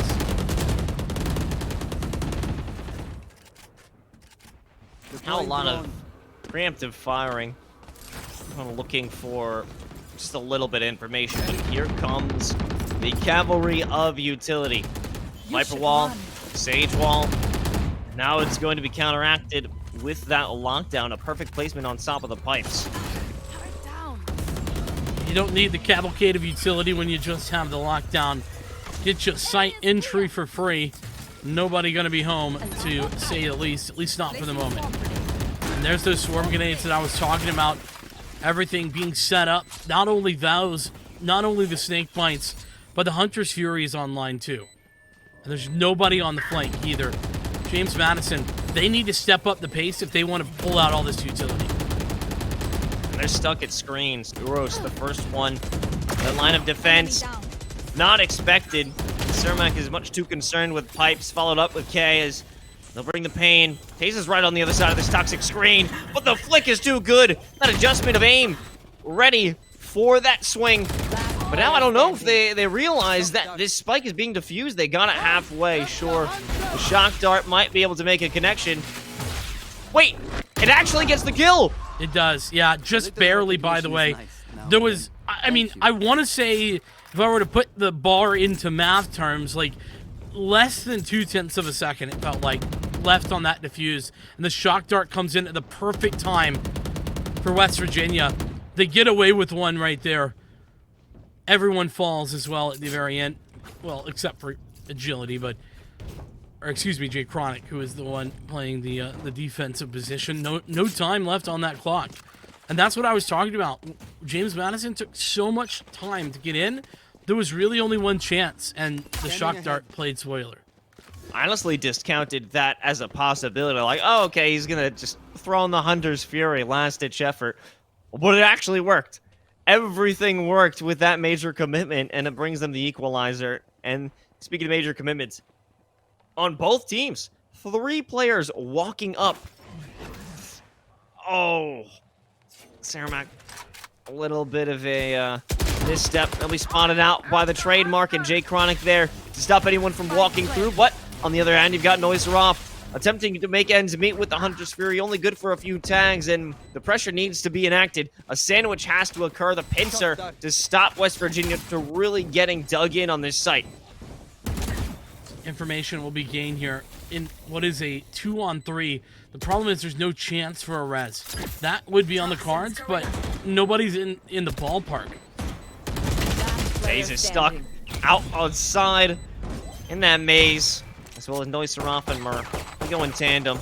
It was a gamble, I would say, from both teams, crowding together like that, but this time, James Madison, the defensive house, it wins. And they walk away with 3 rifles intact. Very needed for their economic situation. Yeah, they did. They needed that one bad indeed. JMU. I mean, if you just look at the back and forth nature of this, right? Like 2 out of 3 rounds go to JMU here. But the previous 2 are West Virginia's, and it's even more back and forth right before that. This half has never been in anyone's pocket, not by a long shot. Both teams have a res. That's it, though, on the ultimate economy. It's down to the shots being fired, and at the moment, look at this aggressive setup. 3 players towards B. That is not normal. And with the opening pick that Agility just found, they're going to have to change that, and change it fast. Another from D. the Rocco. Another from D. the Rocco. Just completely unexpected it. It almost felt like that kill took place in slow motion. I know, right? I felt like West Virginia were thinking there's no way he's just going to, like, W-key, aggress like that, but he does. Agility, doing much the same, though, right now, Los. He got the opening pick. He's doubled down for a second. That headhunter chiming out and ringing true. I was able to pick up a Phantom off that. It's quite necessary for them. Big issue. It's going to be if anyone detects K inside of garage. Oh, what is this? Timing. It's That's going rough. again. Huge timing for Boltsy. And they can bring Taze back into the game. This is a huge opportunity for them to just run the rotation. They realize Didarako's here with the up. No reason at all to continue pushing in this direction. So they'll run over to A for an attempted free sight. So Noiserov's going to be on sort of the cusp, though. Free might not be the right terminology, especially if this Oh, nice rock. What a commitment. This is dangerous. Very scary. Especially in a 2-on-4. He chose to try to win the round right there. They just have to stop the plant. That was everything they were hoping for, but the shock darts don't make the connection, and Agility wraps around from mid in the perfect time. It's a thrifty, and Agility runs it back with a 4K. It's so hard to know what to do in that situation because you're right. The goal there from Noiserat was to try to deny the bomb plant, but the problem is, Los, that if you commit that and you fail, it's now a 1-on-4. Whereas previously, you know, if you were a little bit more passive, you could play the 2-on-4, but you get a kill, fall back. There's, again, no right answer, but it's very scary and very difficult to make the calls in that situation. Unfortunately for Noiserat, it just wasn't, it just didn't work out.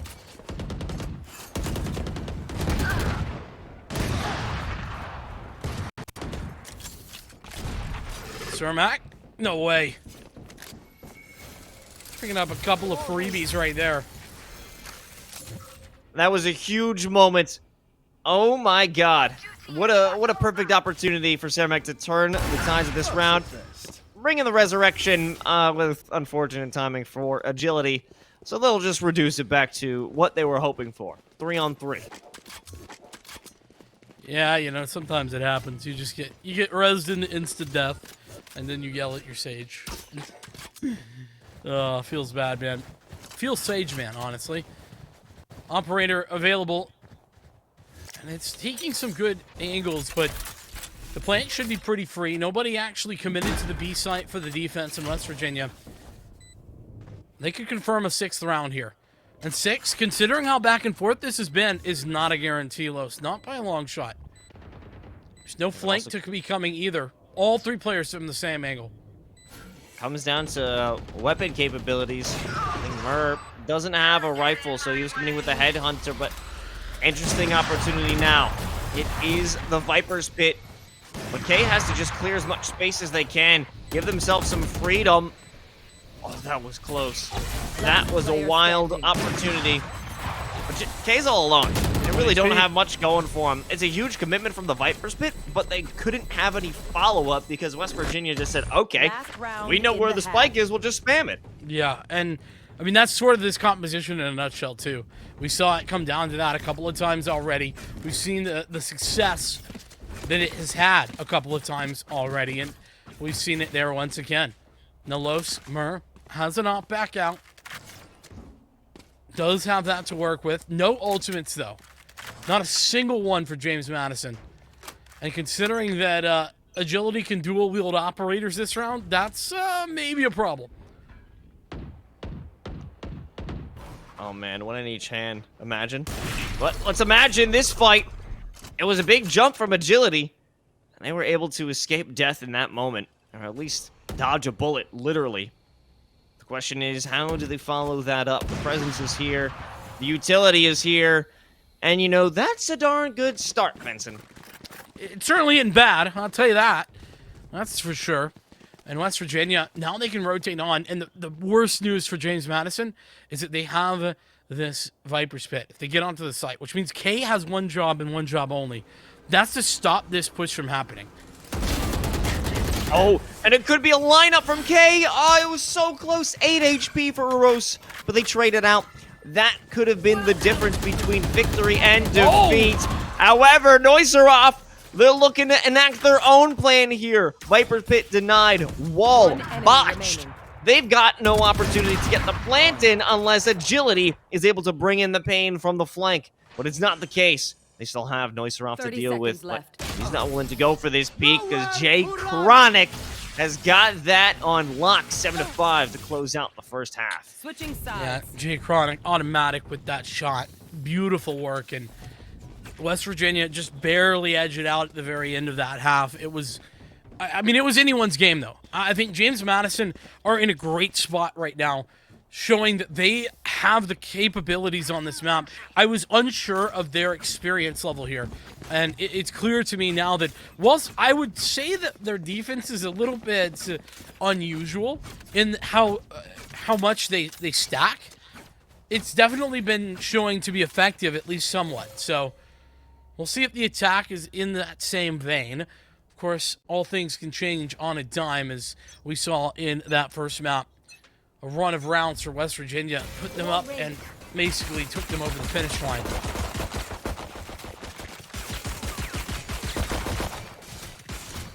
Breaking through the walls, looking for that entry, and oh, how annoying is a Sage wall on pistol. Agility!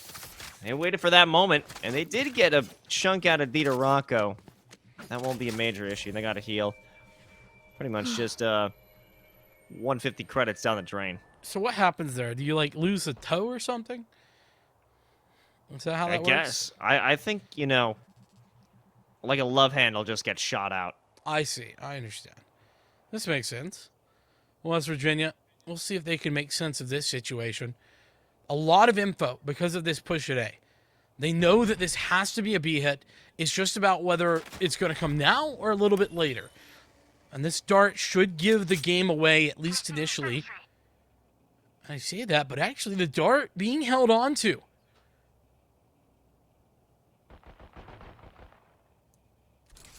This is such a slow pistol 30 round. seconds left. But you know, it's not just a pistol round. This is going to decide the momentum swing for this entire half. Agility with the first opener. Who else is going to be the one to deliver that first blood? Dita Rocco, they're getting aggressive, and it was a total bait. A perfect plan laid by Uros. And they let him waltz into that crossfire. That they did. Unfortunately, they were definitely running the waltz while everybody else was doing a bit of a tango. That's how that worked. James Madison got baited in and absolutely demolished. The other side of that equation is West Virginia, as mentioned in the mid-round, they knew it was coming from, like, I don't know, 30 seconds in. They already knew. And James Madison, the more they waited, the more West Virginia could plan and scheme up a solution to the problems at hand. There was no solution that was not available to West Virginia there. That's what happens when you give some thinking players that space. And, hey, there's that big star. Agility. Taken out instantaneously. The counterpart succeeding. It's a big opportunity. But you can look at West Virginia right now. Their defenses have not moved an inch. Nope. Stalwart in their hold of both of these sites. It seems like they might even realize that this was going to be an A hit. All along, well, the wall's up. Uros is here. A quick read. Dita Rocco. Silence. Destroyed the sector. And Murr is also caught in an island. They've got that slow orb. And with Boltzy having the confidence to take these fights, well, they'll start to break down the entirety of James Madison's offensive capabilities. Saramac, the last one alive, over by 410. No one really knows they're there. But the second that wall breaks, it's pretty much a done deal for them. 30 seconds Get an additional kill, that would be massive. And there we go. Boltzy done a lot of good work in this round with regard to the timing on those nano swarms. Really stalled out the push, and the wall on the other side made it two additional pathways into the site that were simply not possible. They were closed for business. It was a toll road, but there was no tolls being accepted whatsoever. It was simply closed. James Madison, not the second round they were looking for, but damage-wise, okay, good enough. This is the round that matters, the one that could absolutely change the course of this series, or that could solidify the position of West Virginia into exactly what we expected from them. Yeah, large potential here. Incredible momentum swing. It comes down to this first peak. Rocco gets iced. They won't. They'll be safe. They'll create some space. Maybe even get a shot onto Taze as they extend their grasp here onto the B site. Shot onto Boltzy. Could be everything. But it isn't. It's actually Boltzy who wins the encounter. Massive whiff from Dita Rocco. There's a flank happening, but agility is no more. Joyceroff aware of all of that coming down. This retake being stalled one by one right now. Boltsy handled, but there's still that threat. I mean, here's a moment from Noisarov. Just spam through the smoke. And your opponents look like a joke. 3 there for K. Taking major advantage of that gun position. Able to win it out. As no one invested in that previous round, so that was a huge make-or-break moment for James Madison. Yeah, a loss there for James Madison would have been tragic. Would have been game-changing. But a big victory nonetheless. Now we get back into this back and forth, or at least the potential for it. Because West Virginia, sure, they lost the bonus, but they're right back into the purchasing ways. Agility, the only one left with a lacking weapon, but the Headhunter, you could barely call that lacking. No, not in their hands. We have a moment here. Oh, that looks like it did actually make a connection, but it was a wall bang through 2 walls. No, just 1. Deploying drone. Pistol is unreasonably strong with the wall pin. Here's that owl drone. Trying to buy some space, create some opportunity. Some space denied by Jay Chronic. Actually conceded. Well, you'll have to pay with your life. A nice trade. But that's the weakest link in terms of firepower. They could retain their position on the site itself. Taze will collect another head for their troubles, but in the end, James Madison will take control of it. Or at least think they did. Yeah, their control only temporary. The Owl Drone to follow this up at Uros with the kill onto K. This is all onto Noisarov now. 30 seconds and a dream, the 1v3. But it's not to be. Nothing doing, and it's double digits for West Virginia University. They are absolutely in position now to step up big time.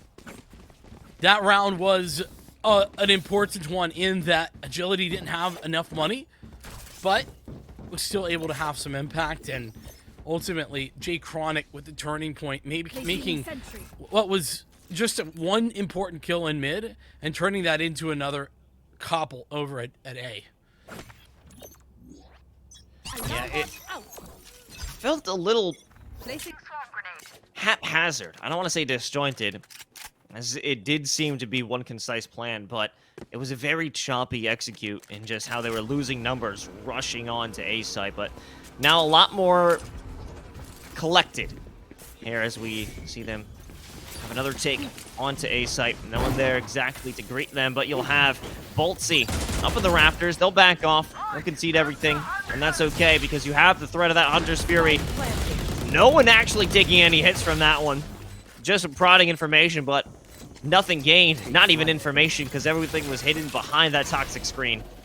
Well, information a little bit better from the Owl Drone. Going to confirm where that spike actually went down and give it all of the info, clearing out some of those boxes, tapping on the spike as well. They get it halfway. So that's what they need. Oh, wait a minute. I thought there was a swap. I thought somebody else was going to jump onto it, but might have been the... They did. It was somebody else who jumped onto there, but I think that the snake bite was down already, and the decay had done enough work to make sure that there wasn't enough health. So there was a swap. Unfortunately for JMU, or rather, unfortunately for West Virginia, it just didn't matter because of the snake bite. But even more unfortunate for JMU, it doesn't help them when they're out. Yeah, unfortunately, all that came to fruition. Sure, Uros died on the spike, but the rest of the West Virginia squad was rushing it down A to clear out the last remaining players and for that spike. And now they're back to that pauper buy, and this is going to lead them into map and series point. It is not a good look for them. I think it was a spot of agility, but Noisarov was much more concerned with looking to the right. Agility really tearing into James Madison now. Yeah, this man simply built different. He's got 3 bullets and he's still peeking. One enemy remaining. He just needs 1. That's fair enough. No way. Oh, and there it is. Oh my god. Fantastic. Ace for agility. He is Match point. playing a great game right now, Los. This is I mean, listen, it's an eco round. Like, I understand I'm hyping up an eco round, but the way in which it was done was just very impressive. Just walked at them. Nobody shooting back, it felt like. He's playing on easy mode. Yeah, I think that's also important to note that, sure, 2 kills were secured while they weren't looking, but 3 of them, he was facing an onslaught of sheriff shots. None of them were enough to make a connection. Not a single one. Yeah, exactly. Well, last chance here for James Madison. Do or die moment. Not the connection they were hoping for. It's a commitment of that tour de force, but Jay Chronic over from mid, spraying into that poison orb, and everything seems to be falling apart. No one is near each other. The spike is in, not even inside of kitchen. What is it doing there? It has absolutely no right and agility there to pick up another one. Noiseroff realizing, well, guess this is it. I'm gonna go down in a blaze of glory, and at least it isn't a flawless round. They still have a chance to get some shots in. What a resurrection. Adds that insult, adds that injury, and West Virginia will hold James Madison at 6 rounds each map, and they'll take the victory 2-0.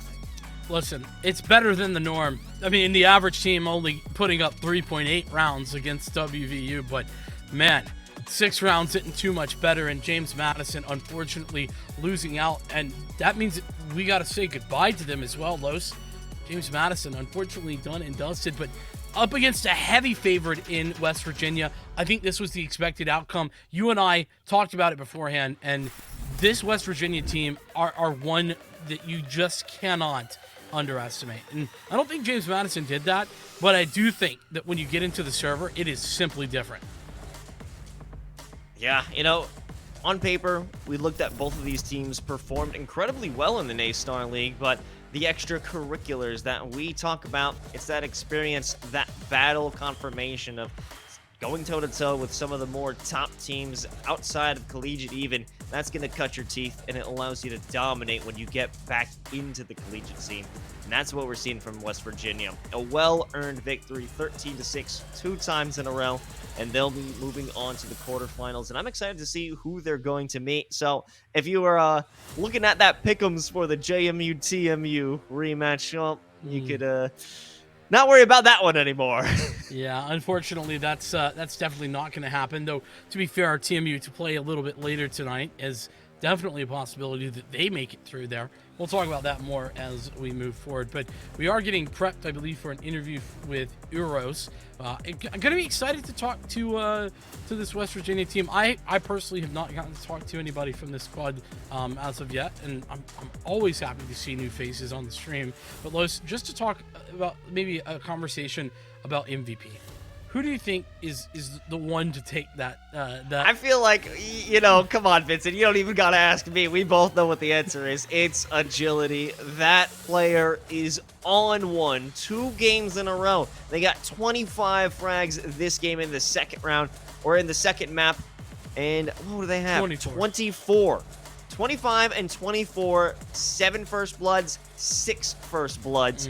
This is absolute MVP. All day. Opening kills, it's such an important stat for me. How many times am I going to say it until people get it in their head?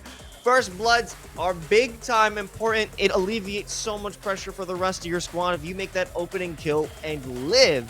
Not just getting that first kill, but also leaving no option for a trade. That makes a real MVP, not to mention the indomitable amount of frags they had. But regardless, we're going to have a chance to talk to another player coming out from West Virginia. It's Uros. What is going on, man? Congratulations on your victory. How are you feeling? I'm feeling good. Thank you. That's fantastic, man. Great to hear. You know, I just wanted to get some expectations from this match itself. What were you thinking going up against JMU? Honestly, just nothing. It was just another game we went into, and then, you know, just like any other game, we go in, we try to win, we probably win, and then we just go next. Well, I mean, that's a really amazing mindset to have. Let's talk expectations then generally for the Star League overall. There's some heavy hitters here. I mean, I think to Northwood is I think the most obvious one. What is y'all's plan going up against some of those more well-known opponents? As much as Jam, you are strong here in NACE, at the wider scene, they aren't the likes of Northwood. Yeah, with Northwood, you know, they have great players, great program, but I think all we have to do, like, we just got to work together and just maybe just win it against Northwood and then just play our game. You know, there's nothing we can really do but just prep and just get better. What does that prep look like for you guys? What are you guys doing? I don't know, a week out from a matchup, or even just a couple of days. What are you guys doing in order to prepare the best that you can? We scrim probably 4 hours a day, like every day, Wow.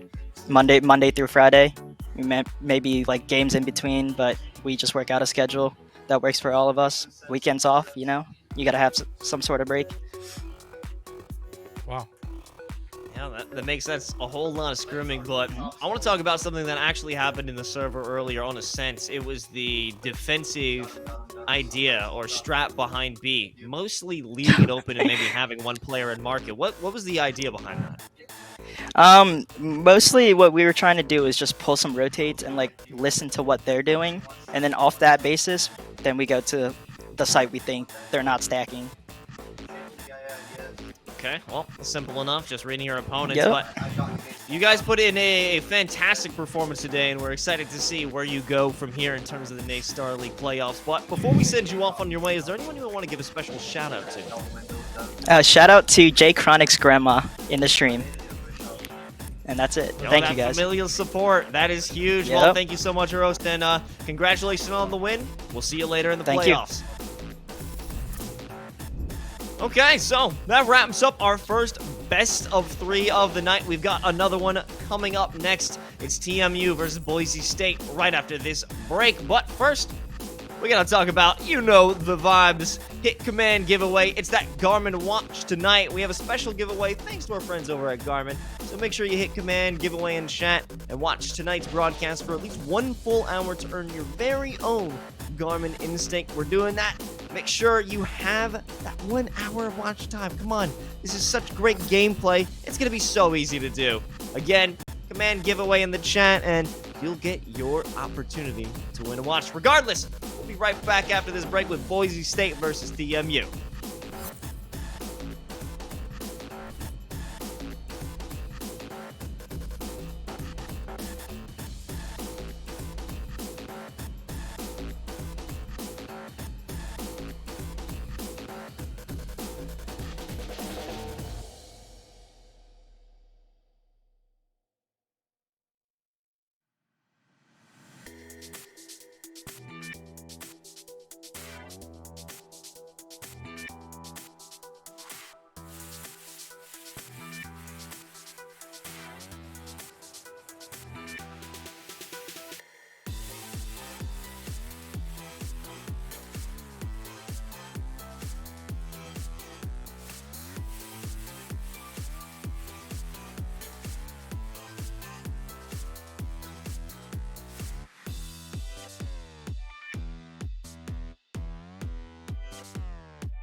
was a tempted pick coming in for the Tempered Fate out of Light Oh, I Pulse, thought but they it might didn't try to connect. collapse it.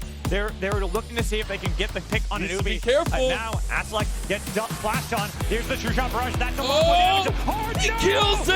Hard is huge! They can't stop him, and Aslak finds Light Pulse. He's in! Oh my god! Hard.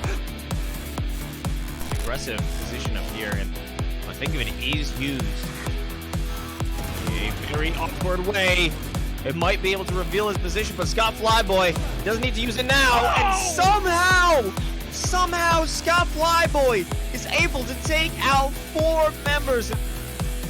And they've They got him. Samira locked in.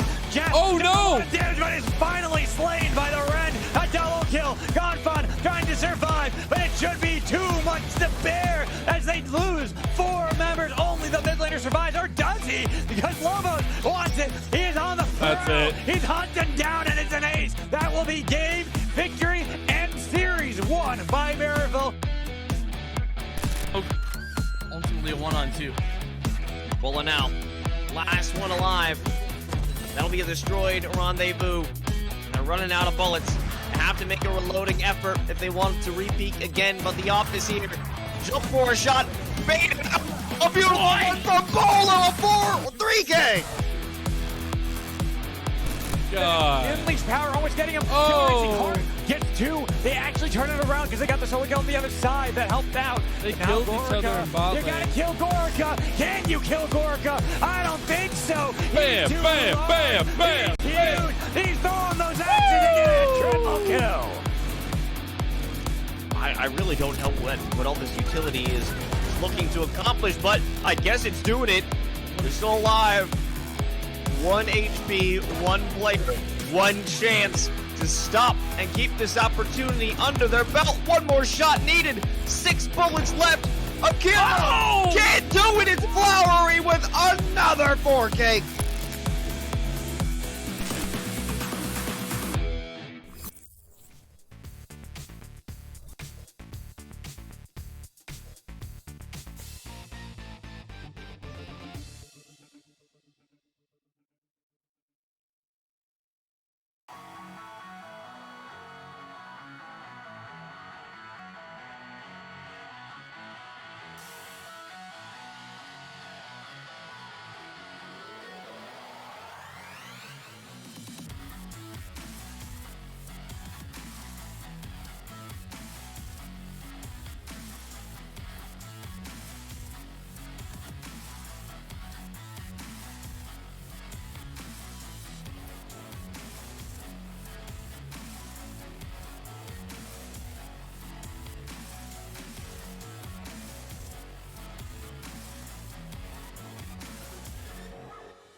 Alrighty, it is time to get back into the action, and well, we've already had some action this week. Rocket League was yesterday, but it's Valorant time, baby. We've got Valorant pretty much the rest of the week going through, and I'll be joining you back for Counter-Strike as well on Friday. And basically anything, if you like games, you like to be tuning in on both Saturday and Sunday with Overwatch, COD, and Rainbow Six to be closing it out. But Los, I'm feeling good to get into this second matchup.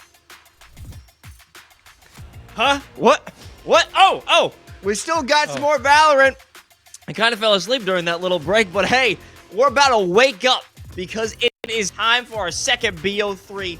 It's Boise State, Toronto Metropolitan University. Some very anticipated squads coming up into this matchup. TMU, if you're a fan of NACE, you already know that they can bring the fire, but if you're a fan of collegiate esports at large, you know that Boise Esports is a dynasty when it comes to collegiate esports. The program that they've built over there is something to be desired, but let's see if their skills can match that amazing industry and program and facility that they've created.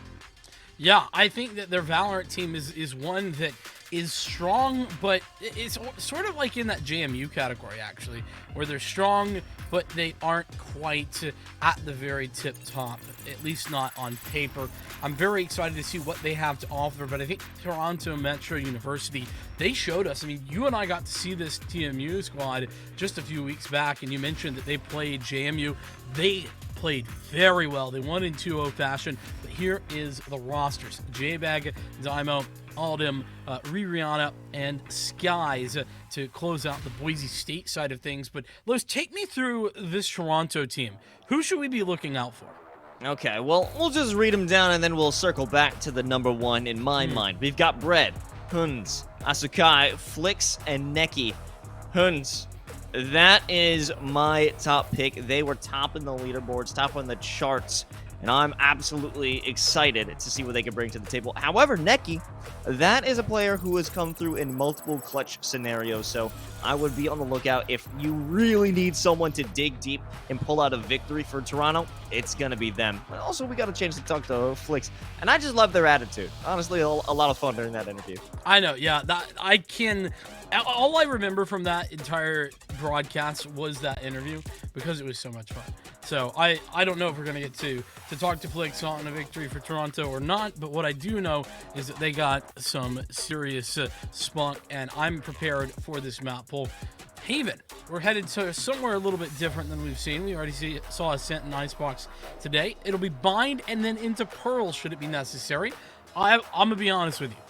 I do love me some Pearl, so if we do get a third map, I'm excited to see more Pearl live for you and I. Yeah, you know, we always enjoy the under the sea action, but hey, it's a little bit late. You know, maybe the players, they're not trying to go to map 3 as much as we would enjoy it on Pearl, but I wouldn't be surprised if we are running into a 2-0, and I'm feeling that favor when it comes to Toronto. Well, listen, Los, it is getting a little late, but I have a solution for you.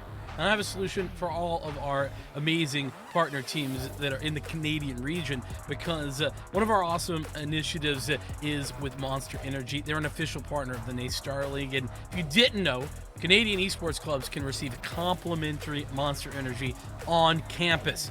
So if you check out the NACE Star League Twitter and or the Discord, you can find out more information about that. And problem solved, Los. Late nights, thing of the past. Just pop a Monster, you'll be good. Yeah, a late night with Los is very easy when you're running on that Monster. Bring back Red in the stores. I can't find it anywhere. You've heard. Monster Energy, please. Los is begging. He's on his knees right now. Listen, Rose is great. Paradise, enjoyable, but we need some variety. Why are those the only two out there? See, a very passionate man about his Monster. Make it happen, guys. We are going to make this game happen, though, after the wait, after all of this time. Haven getting ready to get started here, and you and I both feel as if this is going to be a TMU victory.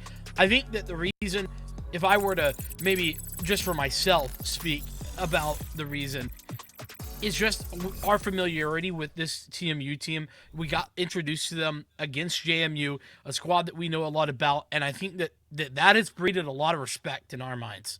The thought process of this team now going up against Boise State, especially considering the TMU, at least on paper, had a bit of a more difficult run, at least in their conference to get here.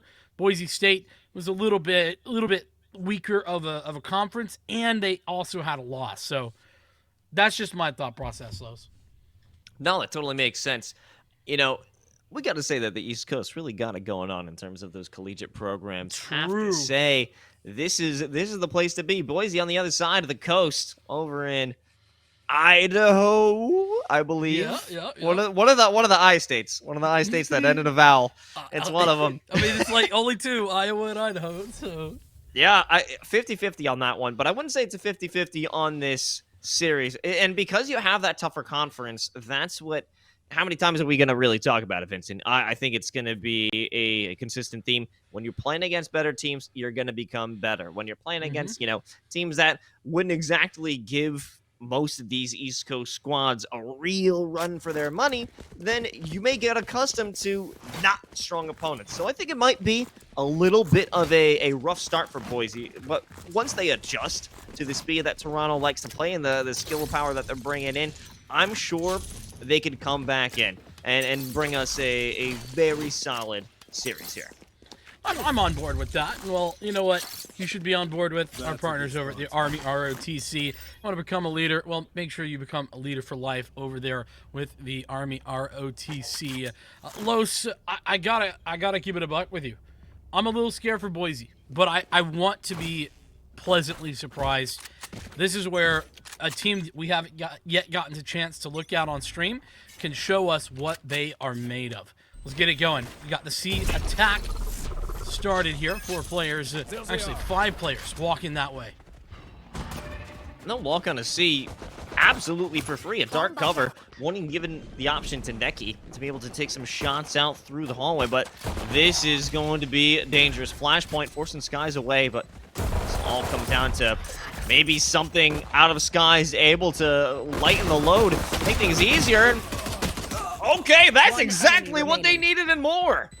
Everything coming the way of Boise right there. Breaded.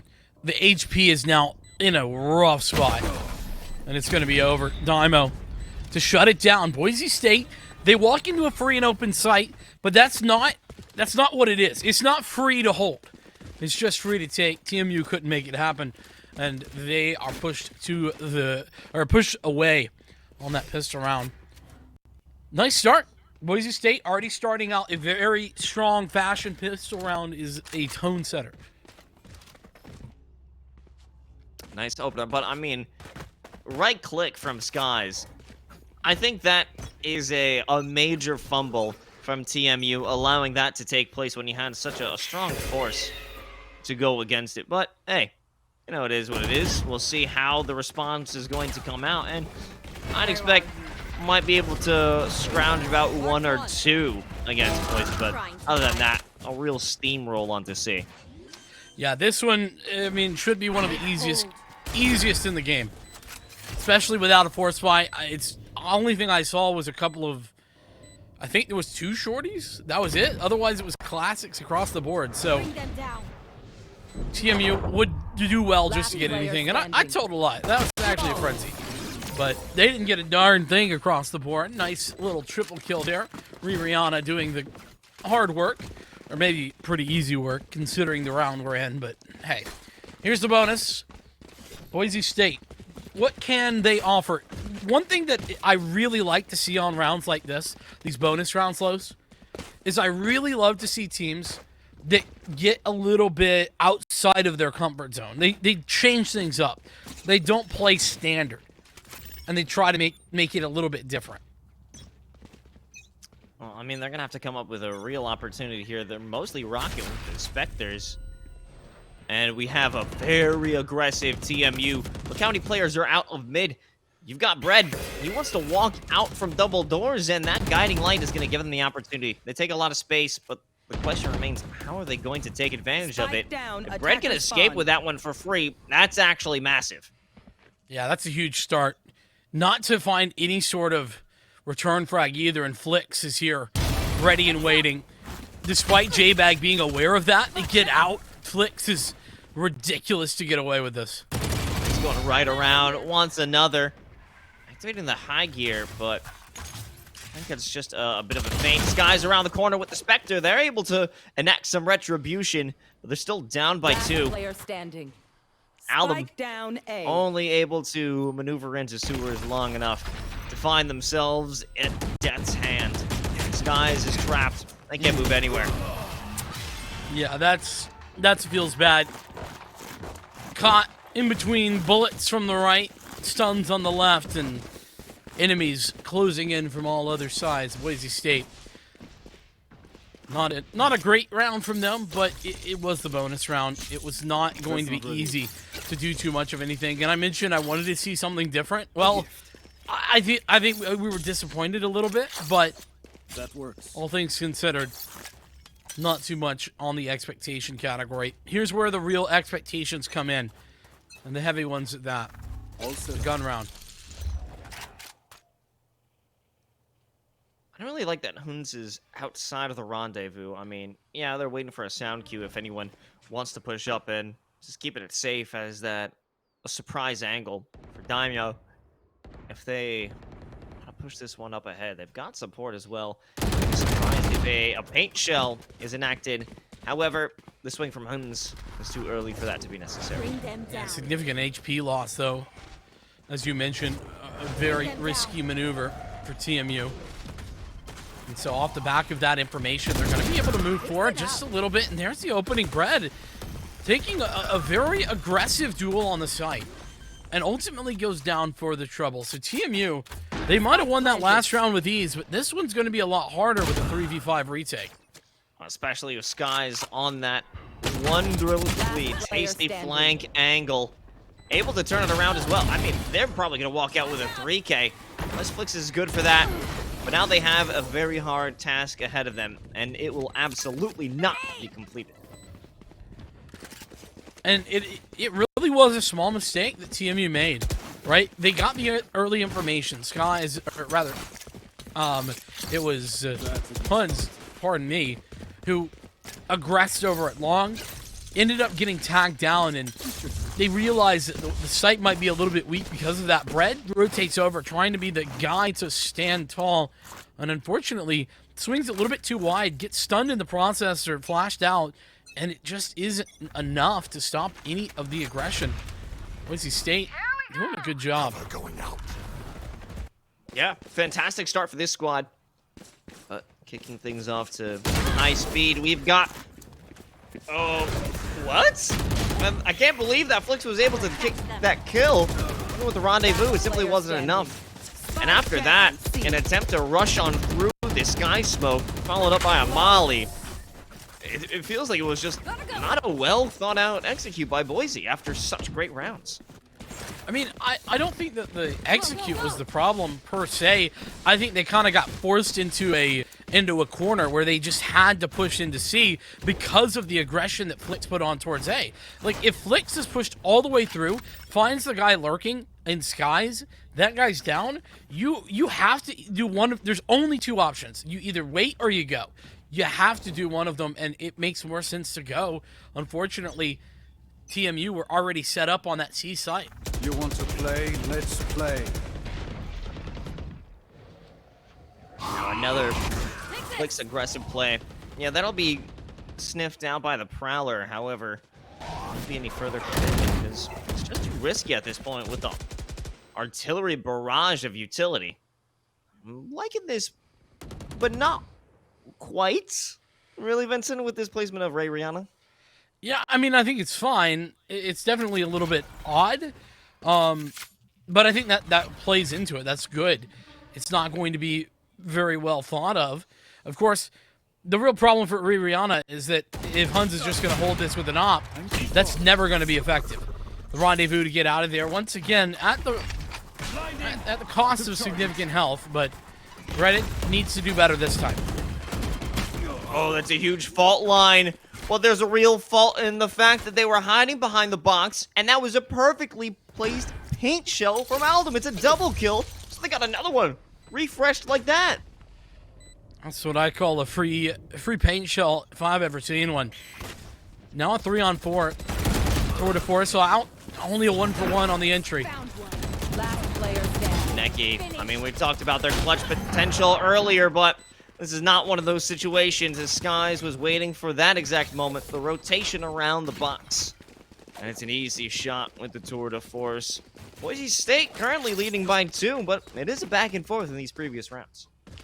And the success that Boise State have had at A, very much off the back of just some good reads of situations, right? Like, if you think about what went wrong for TMU on that site, well, it's more that Boise knew where Bread likes to play. As soon as the flashpoint comes in, they know what's happening. And so he gets naded. Unfortunately, Huns falls as well in the endeavor, so a little bit too readable for TMU, I guess, is the mainstay, the main point of that. Is Boise head out towards mid. Here's a showstopper. Ooh, a little bit of eagerness. Getting Aldum a hit with that Rolling Thunder. A missed shot on the showstopper, and Asukai picking up 2. That's a critical moment. And an unfortunate loss for Boise State. Now it's just the 2 of them. Here comes that counter Rolling Thunder. Ray Rihanna, though, they're good for 2 before they even fall. They don't. They keep themselves alive, and they attempt to have that defusal. It's half. Ray Rihanna going for another TP. Do they have an idea? I don't think Bread really knows. He's unaware of the angle. But the shots are coming through almost for a moment. Bread seemed to have that capability of being able to stick it down, but the maneuverability of this Omen is something to admire. I mean, honestly, the maneuverability was fine. Well played there at the end, but that wasn't even what won the round for Boise. What won the round was Rihanna making those shots connect, even despite the Rolling Thunder coming in. It's so hard to keep your aim steady and to make sure that you're still having the mental wherewithal to be anticipating those flanks at those times when there's a Rolling Thunder coming in, because typically you're gonna want to try and deal with that. Instead, Rihanna just decides, all right, I'm getting hit with a Rolling Thunder. I'm just gonna hit the headshots anyway.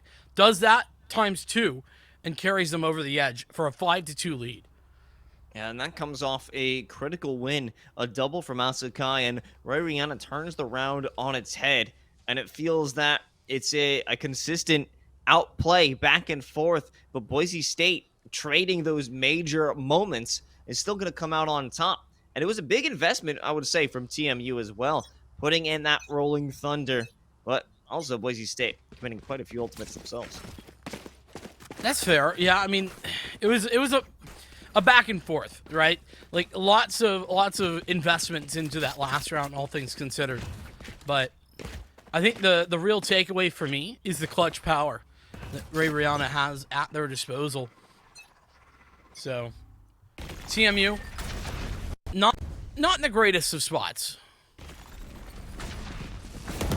No, not at this moment, especially with Flicks. That's a new angle. But it seems to be red every moment. Boise State knows there's going to be a neon plan forward. Doesn't matter what site, what cubby. They got to check everything.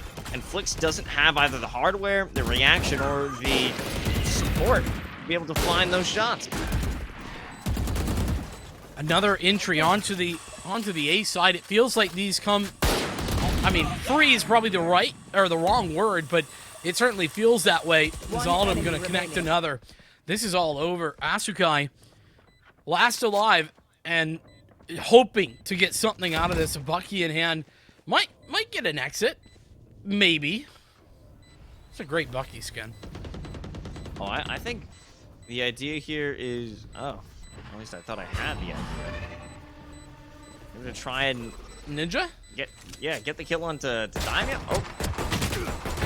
It can be done! That's it. Secure the weapon and, take what you can get, really, Vincent. Yeah. Asukai, definitely good to get away with something. Oh, no! Ooh, it was close, but he gets away anyway. Scary final moments, that's for darn sure. In Toronto Metro. Well, our expectations for them were relatively high. But remember, this is 8th seed versus 9th seed. In reality, this is potentially a very close matchup. All set up. Yeah, and we just never had the opportunity to see what Boise State can bring to the table. But we're learning today that they are not a team to be trifled with. Not in the slightest. Cannot give them anything whatsoever. The smallest of advantages given over by TMU have been where Boise has taken the most advantage. Think over at A especially. This guy's getting a little cheeky with that. Okay, a little bit of damage onto Asukai, realizing that Huns is there. They get hit with that orbital strike for safety. But now they have to back on up. Regardless, Huns is good for a second, and they are moving all around, keeping themselves alive. And the pressure that we're finally seeing being put into play by TMU starting to bear results. Ray Rihanna, the clutch power, it's in their genes, in the veins of this Omen player. Sky's able to clean up the final kill, but this just cannot continue if TMU wants any hope in this series. How many times are they going to let that happen? Ray Rihanna, just everything is theirs for the taking. Dominating 1, 2, and 3 kills in a row. Not a single player checking their position either. How is that happening? TMU with some very basic mistakes being made, and they are costing rounds, moment by moment. Boise State, they'll be having another. Oh my goodness, that was the tour de force. It got absolutely wrecked. That's an unfortunate moment. I mean, and coming out, Neki is able to scrounge up 2 kills with the Stinger. The best sniper in the game at such close range. But in turn, and we'll sacrifice C-Site. I'm not even sure where we lost Huns. Yeah, I don't know exactly where that engagement occurred. I think it was over towards mid. It was on double doors. Yeah, that's where the X is. That is a bold engagement, bringing out that sniper. But now you got really a pinch, an attempt. Asukai there in garage, looking to make ends meet with the sheriff. Just a few body shots on the J-bag, but no dice. This is a different look than I think you and I were expecting, and let's reassess right now, Los, because I think our expectations coming in here were that TMU were probably the team to beat. Boise State, they are a team that's relatively good, but their conference is not particularly competitive. There's 1 or 2 teams that are good in that conference, and then even in other collegiate conferences that they play in, they've collected a bunch of bye wins, so a bunch of forfeit wins. So we just didn't have a lot of information. Here's the idea. I think the forfeit wins come from some people just don't want to step to Boise State. Scared. That's the power of Boise. The program creating unstoppable demons in the server. Crafted by the program director, Doc Haskell himself. Blix has the opportunity. This is the big moment. They've been hand-delivered the victory. 2 players not even looking in, and J-Bag rushing in to try and pick up the pieces. And finally, TMU can stop this torrential downpour of destruction from Boise State. Look at that timeline. 5 in a row. Go, go, go. And, you know, it was more competitive early on, right? 3-2 at one point. But then, you're right, it was just a Boise State flurry of rounds, and it was seemingly unstoppable. I'm out of here. A 4th round for TMU seems like a necessity. They do have the ultimates to work with, but as do Boise State, it's not clear. There's not an obvious advantaged team in this fight. No, I mean, the rounds have just been going in the attacker's favor here. Nice use of that from the shadows, and the Seekers will just give some more information. Wait, Face your fear. Blix with a potential to jump out. This is so much utility all at once. You can't even tell what's happening because you're deafened for most of it. All the ultimates committed. All the I guess just looking for a potential shot with that showstopper. We'll find a connection, and Linz gonna just try and run it down because final round of the half. I mean, loads. Hell, final round of the half, as you mentioned. That's why the showstopper for sure. Fun's at least collecting a frag. But this crossfire with an op, there just ain't any way. And Autumn gonna shut that down, say no dice whatsoever. Boise State step up in a big way on the first map. Make their statement in a 9-3 half. And Los, we talked about the pistol round earlier on and how important it was for Boise State. It really helped electrify their start. That 3-2 look in the first 5 rounds, and then they just dominated the rest. If they pick up another pistol here, I'm wondering if this is going to be a Boise State advantage. Yeah, well, I mean, Boise State advantage. It feels like that's not a far cry to imagine here, based off the performance. What I mean, what is going to be the cause? We can't expect another triple kill with the classic to occur, but it has to be something from TMU. They can step up. I'm out of here. That's not what they want to start with, though. Nah, not it. Definitely not it, Chief. A 4-on-5, but they have to keep going. There's no stopping now. It's a boulder rolling down a hill, and they have to continue, but the site will be theirs. At the very least, Los, they have the plant down, and now it's a shift. The focus from TMU to Boise State on the retake. Here we go. However, how much utility is going to be used? Nobody is defending the site proper. Daimyo, they're playing that anti-flash. They want the moment. Yeah, give me the flash point. I'm ready for it. But the question is, it's not going to come. Asukai, able to pick up 2. A third even. The fault line traps Daimyo. And here comes Bread for the swing. But really, Asukai with a 4K. They have delivered a victory, a boon of safety to TMU. They needed it so bad.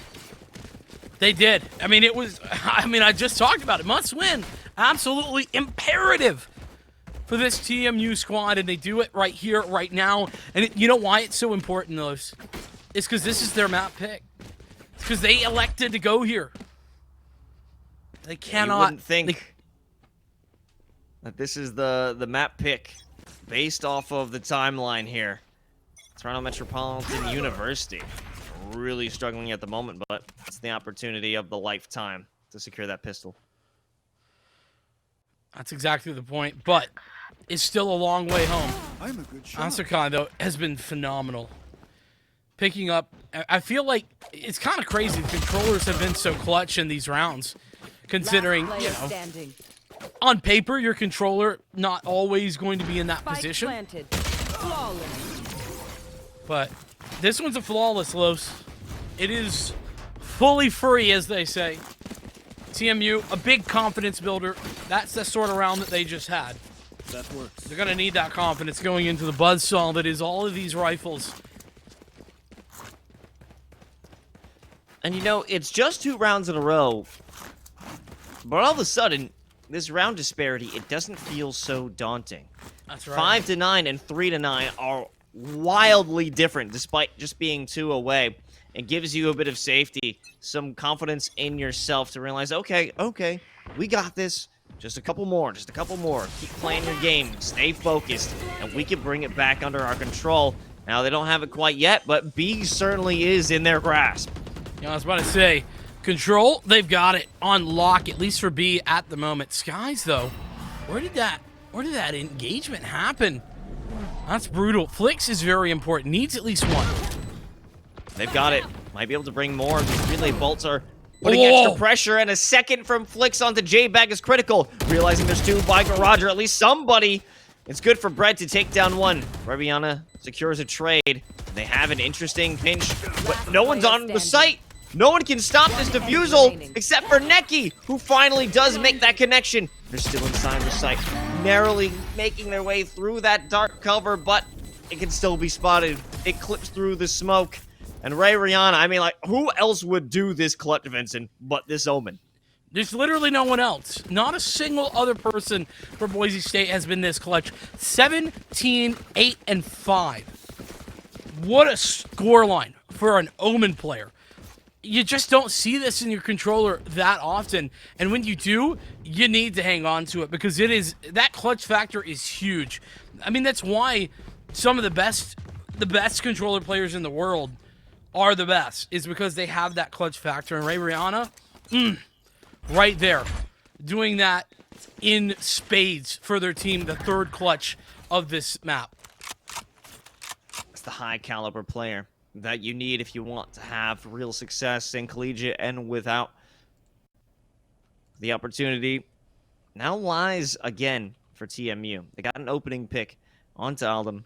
That's exactly what they needed, just to give them some potential confidence moving forward and moving Ray Rihanna. That is the move. We'll see if Boise State can somehow, some way come back from this. It feels like it should be impossible. Spike planted. But J-Bag starting things out maybe with the right direction in the 2-on-4. Big flash with the guiding light. J-Bag sending out the fault line. Maneki right around the corner, one step ahead of these last two BSU players. And it's another round, but it's 1 for 1 in these last two. So every round that is going back and forth, it's still always going to favor Boise State. That's exactly right. Boise State should definitely be thinking about that engagement of rounds in that mindset, right? In that category of, okay, well, if we trade 1 for 1 for 1 for 1, like we do that 3 more times, well, actually it's just 13-9 and we win. So who cares? That's a win for us. Every round here is a victory, and that's the way you have to think about it. Now, timeout for TMU, which is a little bit of a head scratcher for me, Los. I'm not sure what the mindset is, but they've just won back the momentum, and they take a timeout. I would maybe expect to see something explosive or something very different than what TMU have been doing beforehand. I think the idea here is it's just to stay unreadable. Perhaps taking this new timeout, they're going to bring out one of the strats they previously talked about or come up with a new play. We could see some pings, but that's coming from Boise State. It's looking down long, so I'm interested to see how they're planning to manage whatever TMU is going to throw at them. If I'm going to be honest, I'm also confused looking at their economy. It's not that they're in dire straits. It's Boise State, really, who's worse for wear with such tough money conditions. Yeah, I mean, win around, lose around. That's a ticket. If you've been listening to me and you'll have heard me say that many a time. Boise, pretty standard defensive setup for now. And I think the same is true with the offensive setup that TMU have. Been aggressive towards A. They've been pretty quiet about this, too. It's not like they've given this away. So this could be a very explosive A hit, and I think it will be. TMU have made it unclear. The Seeker's going to be the first to give it away, and there's the guiding light to follow. Found one. I'll walk on for free. Just exchange a few bits of utility. Hey, Seekers, why not? Now they walk away, disappearing into the night. And the last time that this happened, it was a big moment for Asukayan. Look at that positioning. It's a clear lineup post-plant scenario. Molly, Aftershock, everything you need, but this is going to be an issue. Aldum, with a good use of that paint shells, is able to secure a kill, and now the real fighting begins. Asukai, maybe they already launched their Molly, and now they've gone over to try and fight. They need to have that placements of shots, but there's no way.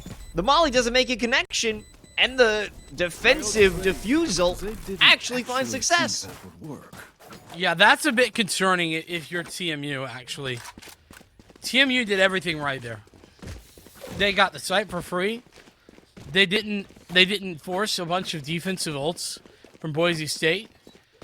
They had the ults to hold back, the Seekers as well, to get entry into the site. Not only that, but the orbital strike to confirm, as well as the Molly. Like, all of the things were stacked up in the favor of TMU. And yet they still lost. That's concerning. Concerning to say the least. Now, I believe Asukai is even walking into this round with a stinger. That's a tough time, especially when you're looking at the edge of this map and being 11-6. Skies being a menace on the op, but if Huns is able to manage a kill there, that could have been critical, but Naimyo wins that fight, and they've lost even more presence. A flank is ensuing. That was a fat if right there, and the ifs don't go their way. No ifs here. Asukai 1v4. There just ain't no way with the best sniper in the world. If they just hold the angle, oh, that boom bot is gonna be so annoying. And what's even worse is getting onto map point with your opponent stealing the day on your map pick. Man, expectations-wise, our thoughts out of the water. Our opinions null and void. Boise State have come in and made a statement of sorts. And it's clear. This is our game. Y'all are just playing in it. TMU. They got the tour de force at the very least. So, you know, whilst the money situation isn't the best, they're going to have enough. And I assume that Huns is going to throw something over to Asukai. At least that would make the most sense to me. The Rolling Thunder as well. Could be a pretty set play. The real problem for TMU is that Boise have answers to all of these ultimates. I mean, I guess Huns, there's no real answer, just avoid them. But the Rolling Thunder, I mean, there's a Rolling Thunder that Boise can use to counteract. Same thing with the Nightmare.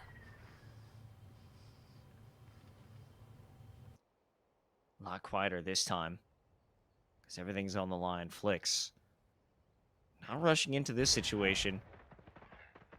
And it's a nice change to see Aldem hanging out in heaven, as they are the one player here. But as soon as that sky smoke falls, they're going to back up. We might see a right-click paint shells just to deter a plant, but no one's getting any straight engagement yet. And there it is! Not even necessary. It's a shot from Skies. But the plant is secured regardless.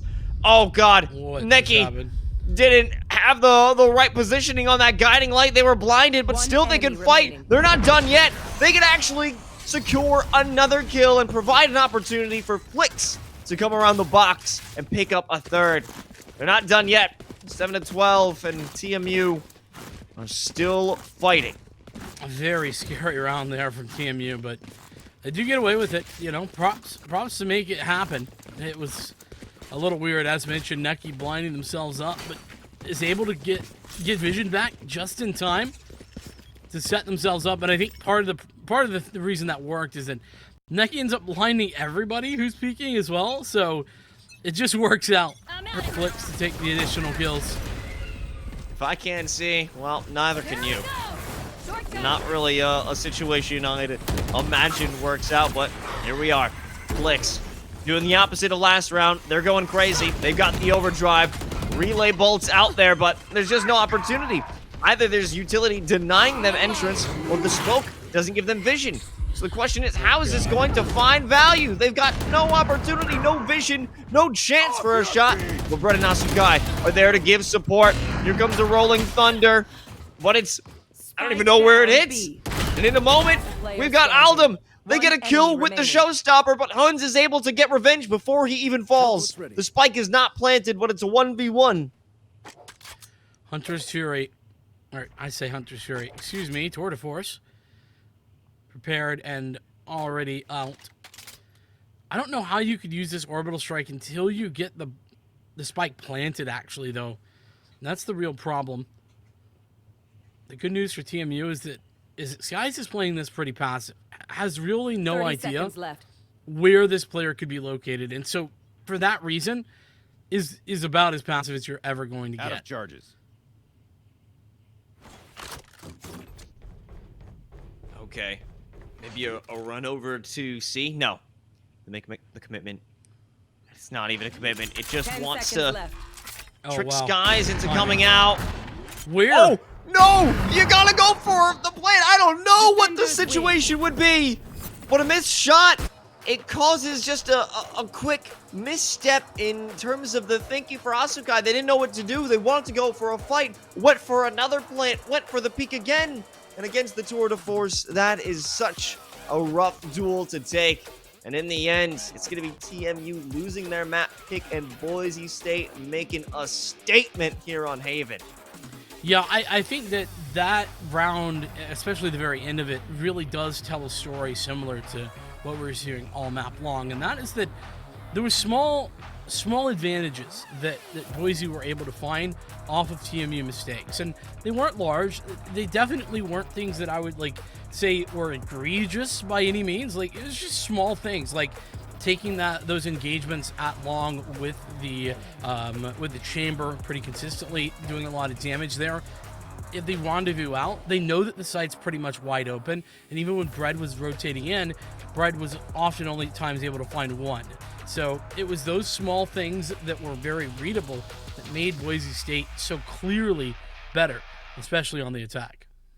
Yeah, and we're talking about readability. Flicks, usually the one to run in and cause some chaos, get that entry, but if we're talking that last round, there was just so much utility, and it was almost enacted before they could get in a good position, because if you're blocking off both entrances from Lynx, and you have that overdrive Neon, there's not really anywhere for them to go, so it almost feels like that small mistake again, where they won't be able to have that full value, and Flicks essentially waiting to die in that final moment. Again, a big win from Boise State, and I am very much excited for Map 2. But before we get there, we've got a special giveaway happening tonight thanks to our friends over at Garmin. Use promo command giveaway in chat and watch through tonight's broadcast for 1 full hour to win a chance for your very own Garmin Instinct Esports Edition.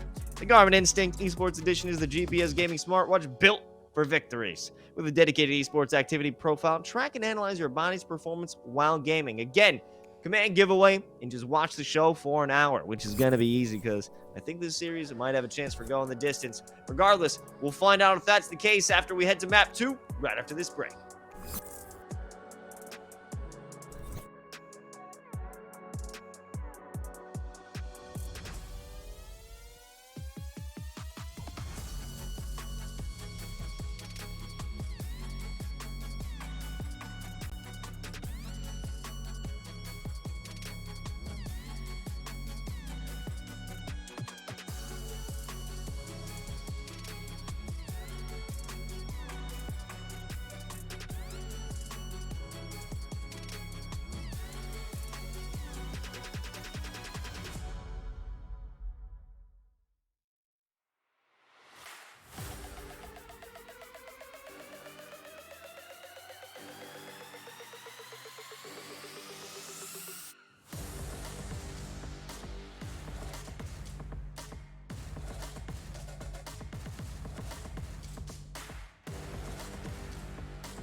And we're back.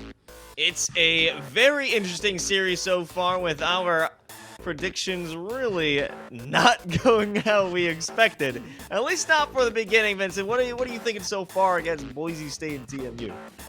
I'm just checking out the time right now, and I think it's time for TMU to figure out what the hell is going wrong, because they struggled big time back on map number 1. And the worst part of it is, Loves, that was their map. They were supposed to have that one in the bag. We saw them play very well on that before, and unfortunately, it didn't go their way. Boise State, they upset our expectation and upset the entirety of TMU's squad. I'm sure their comms are not feeling good right now. We're headed into bind, and I gotta be honest, Los. I don't know that it's clear what was wrong other than those small mistakes I was talking about. I mean, you know, those small mistakes snowball into bigger problems, but also, I mean, there could have been at least 3 extra rounds that would have been victories for TMU if it wasn't for one player. That Omen hitting all the shots they need, Reina. Oh my god! Their ability to impact this game has not gone understated. This is such a critical player to this team in terms of being able to save rounds from defeat single-handedly. Yeah, I don't disagree in the slightest. It definitely felt to me like there was just no stopping Ray Brianna in the clutch. Those 3 rounds that you're talking about were absolutely humongous. But the other thing to note, and I'm stealing your thunder here a little bit, but okay, between Skies and Oldham, 10 first bloods. 10. That is massive. That's more than the entire rest of the server combined, I think. Like, that is on the magnitude of just winning the game on your own type of moments. And when you combine that with Ray Rihanna's clutch factor, 10 plus 3 equals 13. Yes. Yes, it does. You know, I was having a bit of trouble trying to figure out that math there. I'm like, well, yeah, no, those numbers do make 13, but where's the 3 coming from? Yeah, Ray Rihanna and their clutching. I mean, you add that into those first bloods, like, you know, obviously it's not that simple, you know. You can still lose a round where you get the opening pick, but it's so much more rare that you do lose that round. I think that, you know, if you're getting that many and you got a player clutching in that way, it is a recipe for victory. You'll be sitting easy with those clutches with a nice Mavix share, able to get those wonderful plays. No need to even hurt your back. I'm actually sitting in one myself. But who's sitting in the captain's chair, the driver's seat of this series at this point? Gotta be Boise State, taking TMU's map, now going on to their own with a fire in their guts, in their belly, and they're ready to ride it on through to a 2-0. Well, it'll be a potential easy victory if this map looks as easy as that first. And to be fair, it definitely was the attack sign from Boise State that made the biggest of impacts. It was a 9-3 half. And Boise State put it together on their attack. They start out there on the attack right here, right now. And look at this. They've chosen the right angle of approach. There ain't nobody here in Garden, not a single player prepared on the site either. They're all in hookah. And it's just one, really. It's only the one. You've got Hoons who's kind of sticking around by be short, but nothing else. They'll wrap around for long, but so much time is going to be drained by the time they get into position. And J-Bag reading this. Huns taking a little bit of damage, and this is going to be an imperative duel to find victory in, and that's a great start. Maybe another one to come through, but they'll have the classic. And again, time is still ticking down. And all the while, TMU are having no luck walking onto the site. It's an impossibility that they can find victory here. One down. Ray Rihanna doing some right clicking. The old classic.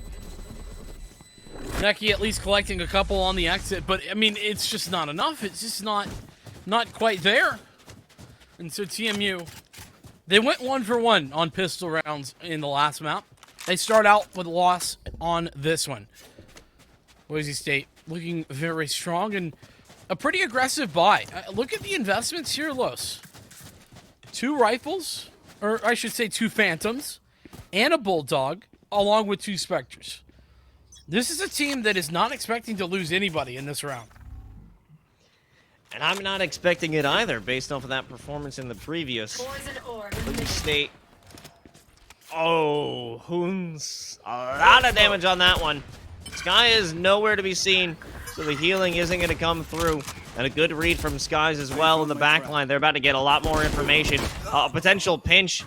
And that does work out in their favor, but hey, you got the one person holding the rotation, but you still lost sight. Yeah, Bulldog recovered, though. That's nice to have. Maybe some damage can be done off the back of that. But no information whatsoever. And there's that Bulldog. It's good use from Bread. If they could keep that angle under pressure, it'd be nice to have, but they realize someone's got to be coming out of elbow. Were they expecting to? Probably not. Necky now looking for anything that they can. But hey, let's talk about it. Big investment, only 2 Phantoms escape. I mean, it is the big ticket items. You know, at least there's that. But yeah, it's not ideal. You lost more than you had anticipated to. Definitely less than Boise State were looking to get out of it. And you can see what it's done to their investment in this round. They can't invest very heavily. They only are going to have those Phantoms. There's even a shorty for Rihanna, which seems a little questionable for me on a round where you're playing against rifles. But okay, I guess we'll see how it goes. Maybe the intentions are to somehow net the Viper's pits. You know, 1 kill for each shell in the shorty, and then you activate the pit. No problem, there it is. You know, you make it sound so simple, but in reality, I feel like it's way more difficult. You know, Valorant's a lot easier than people like to believe. Okay, I mean, I guess this is how you do it. Here's the moment.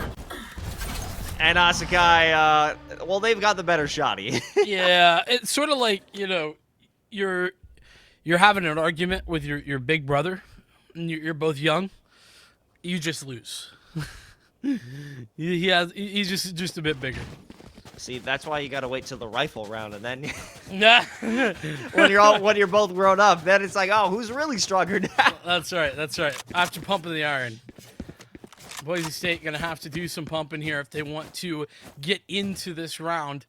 3 players rotating in, or at least 2 more players making it 3 onto the site for TMU. Great decisions. Oh, that sees Bread able to send one parting gift before they fall, but it won't be lasting for too long. Is someone still inside? No, it's elbow. No. Not an immediate threat. It's Huns. And right around the corner, Oh, are no. they expecting it? Oh, good shot from Huns. The wall bang headshot, no less. And now the walls are closing in on Sky. Do they have the potential to become a clutch master? They're circling around. It's just a judge, though. What Asukai, with the quickness, is able to ensure no extra damage is done by Boise State. My ult is ready.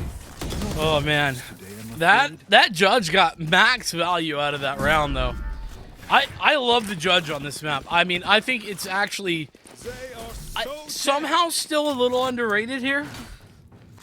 I say that understanding that some people play judge only, A gift. and it works ish. That works. You know, I would have to attest that this is the Rat King's lair, right?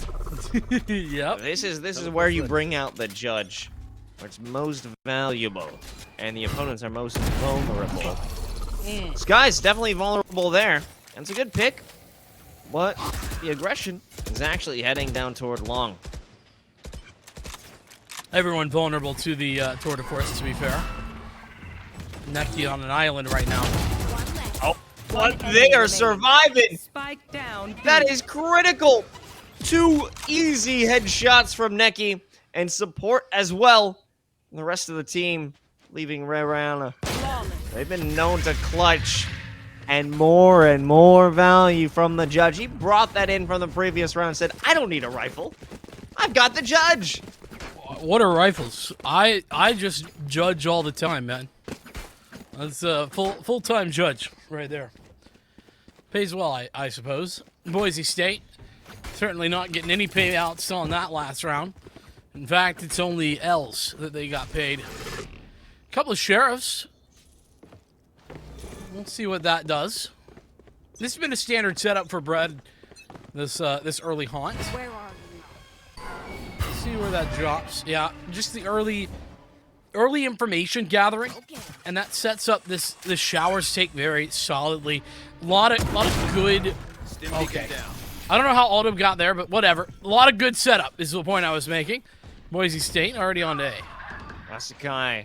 This is Rat King. Capybara cosplay. King of the Rodents with that sheriff. Looking for more damage. And I think the Viper's Pit would actually be the perfect domain for them. So they only need walk in. May not even be necessary. You've got the Seekers. You've got the information. Running out of ammo. Oh, this couldn't be worse for J-Bag. Here comes the king himself. Asukai with the judge. Working in tandem with Neki. And it feels such a heartbreaking defeat to lose at the hands of the judge for a third round in a row. It really does feel bad. The Nightfall and the Seekers are just the perfect counter to that Viper's Pit. I love the investment from Ray Rihanna. The right timing on it, yes, but unfortunately for Boise State, the tools for Toronto were simply there to take that and entirely deny it. All of that being said, that was an eco round, and so the amount of investment needed to dissuade it from TMU was massive, and Boise State should definitely be calling that a victory overall.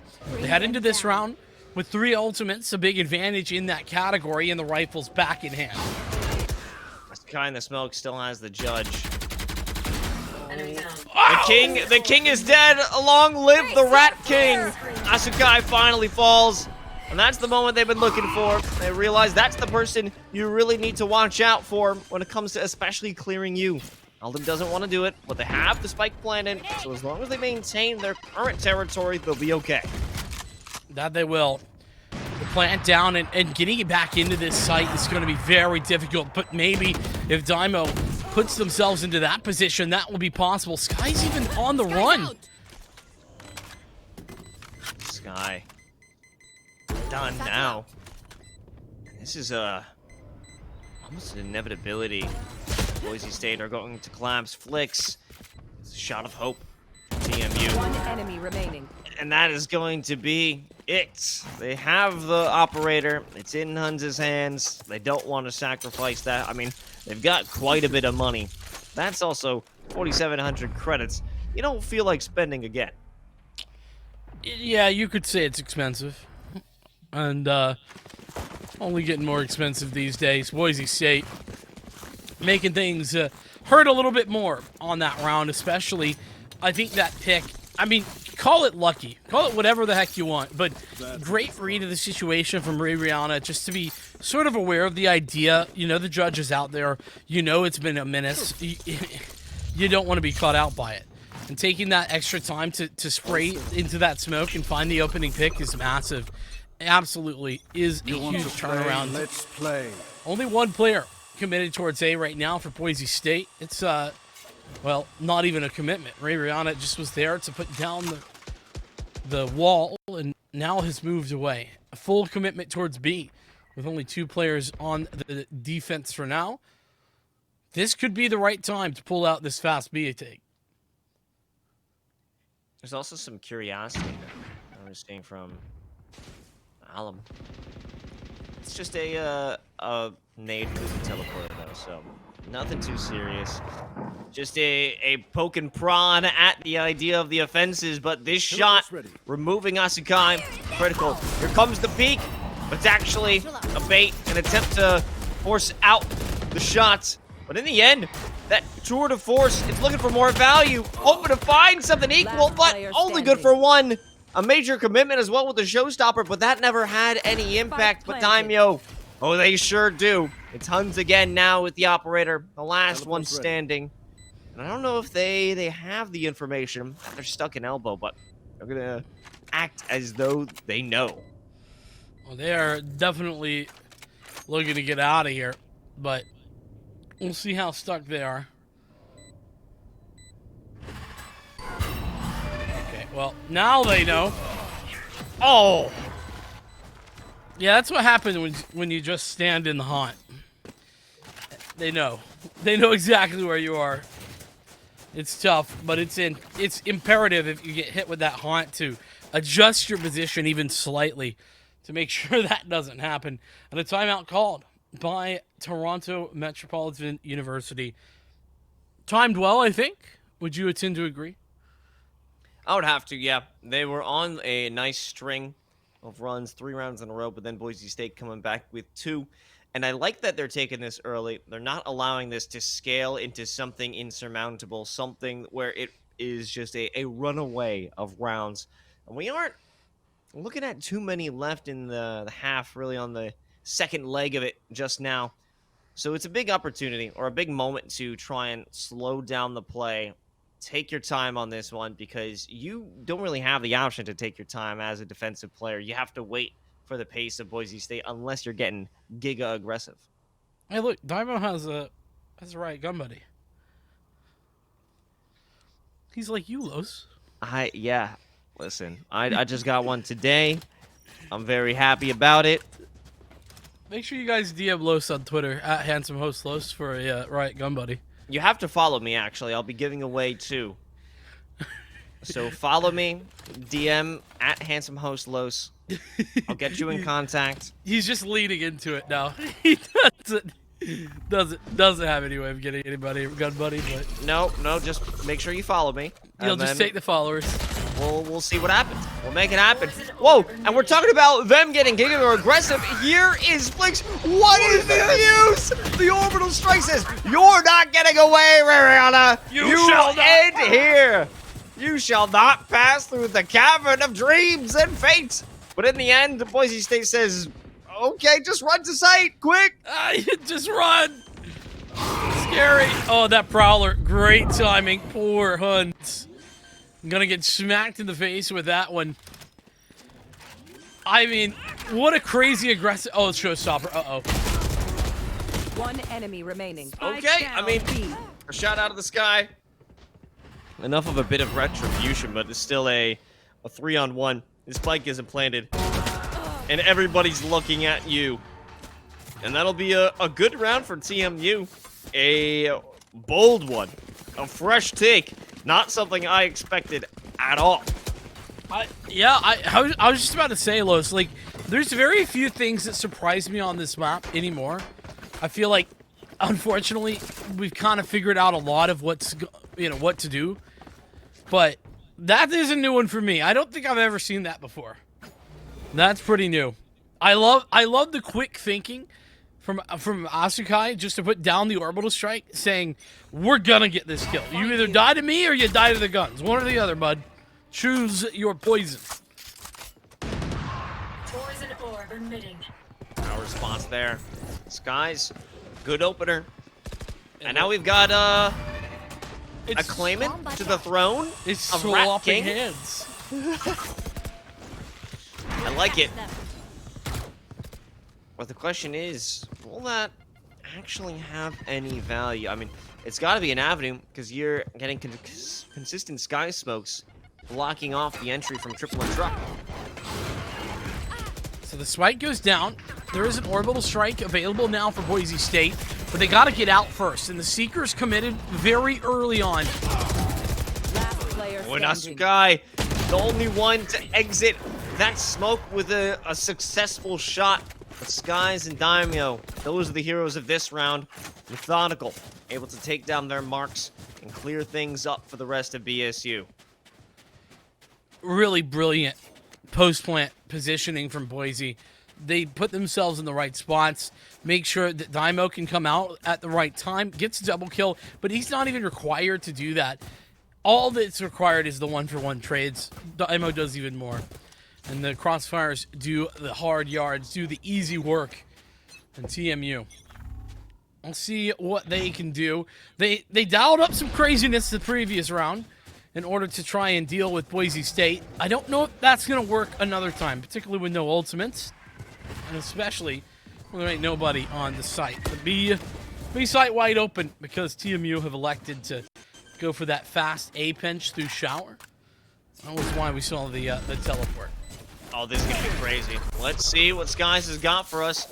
One, Flix is out. That's going to be difficult to root players from back to site. Have to commit Molly, Huns. They had the moment. They're trying to knock the cap off of Aldum, and they finally do. And this is a profitable moment. It looks to be very solid for them, but it'll be a waterfall into a hellstorm with the orbital strike. Boise State, though I believe it was just a save they were working against. Still gonna come out with a victory, but losing a little bit of blood along the way. I'm rarely too critical of investing ultimates, but I think that was a bit of an overinvestment from BSU. I don't think they really needed the orbital strike. That was a bit of overzealous, but we'll see if that ends up having a play. If an orbital strike would have been able to save the round here. Autumn, hey, look what he's got. He's back with the judge, baby. He wants it again. It's a bloody crown. The Rat King crown. It's not built with peace, I can tell you that. Ooh. And that claimant will fall to pieces. Huns hiding in the corner, able to secure their kill and go. And oh my god. J-Bag really wanted it. He really wanted to secure that bag and ended up in a body bag.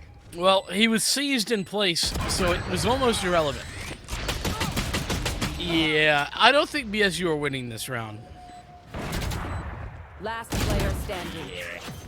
Yeah, I don't think they really had a chance, man. That was, I don't know, literally the kitchen sink and more of not only ultimates but utility, and it was perfectly placed at that. Seized alongside the molly just in case you wanted to escape, which, to be fair, J-Bag didn't even want to escape. And not only said, that, you know what? I'm getting the plant. You guys can finish out this round. Yeah, I got my one. Exactly, and I mean, Aldum had no positioning, got forced out by the orbital strike. It was all sorts of difficult to get back in there. Great work from TMU. And they're looking to tie this up. Not going to be nearly the dominance we saw on map number 1. That's what I'm appreciating. My ult is ready. Oh, what a shot. What a read from Skies. Able to spot that barrel. Where are you? Get the read, get the wall bang, and Let's ultimately play. get this B site. Welcome to my world. I think Boise State on the cusp right now of getting this advantage into the second half, particularly with this spike in the position of the Viper's Pit. It's so difficult to retake from this scenario, especially with all 3 players coming from the same angle. Or excuse me, no, Asukai is coming from hookah, pardon me. He'll jump out. No one's actually looking at him, and an unexpected double kill is Asukai. And they've earned it. They've earned this round, but it's up to J-Bag to defend this. The 1v2. The defuse still taking place. It's been halved. Realizes it. The ring around the rosy. The timing. Oh, the angle! J-Bag able to maneuver it and clutch out the final round of the first half. Switching sides. The Rat King, now the Clutch King. Brilliant maneuvers being made there, and you're right, the timing was outrageously good for J-Bag in the last moments. I mean, it had to have been milliseconds from J-Bag being visible for Flix, I think. I mean, it was close, to say the least. TMU ultimately not going to have the advantage into the half, but hey, they did make it very close, comparably. Now they're doing a much better job.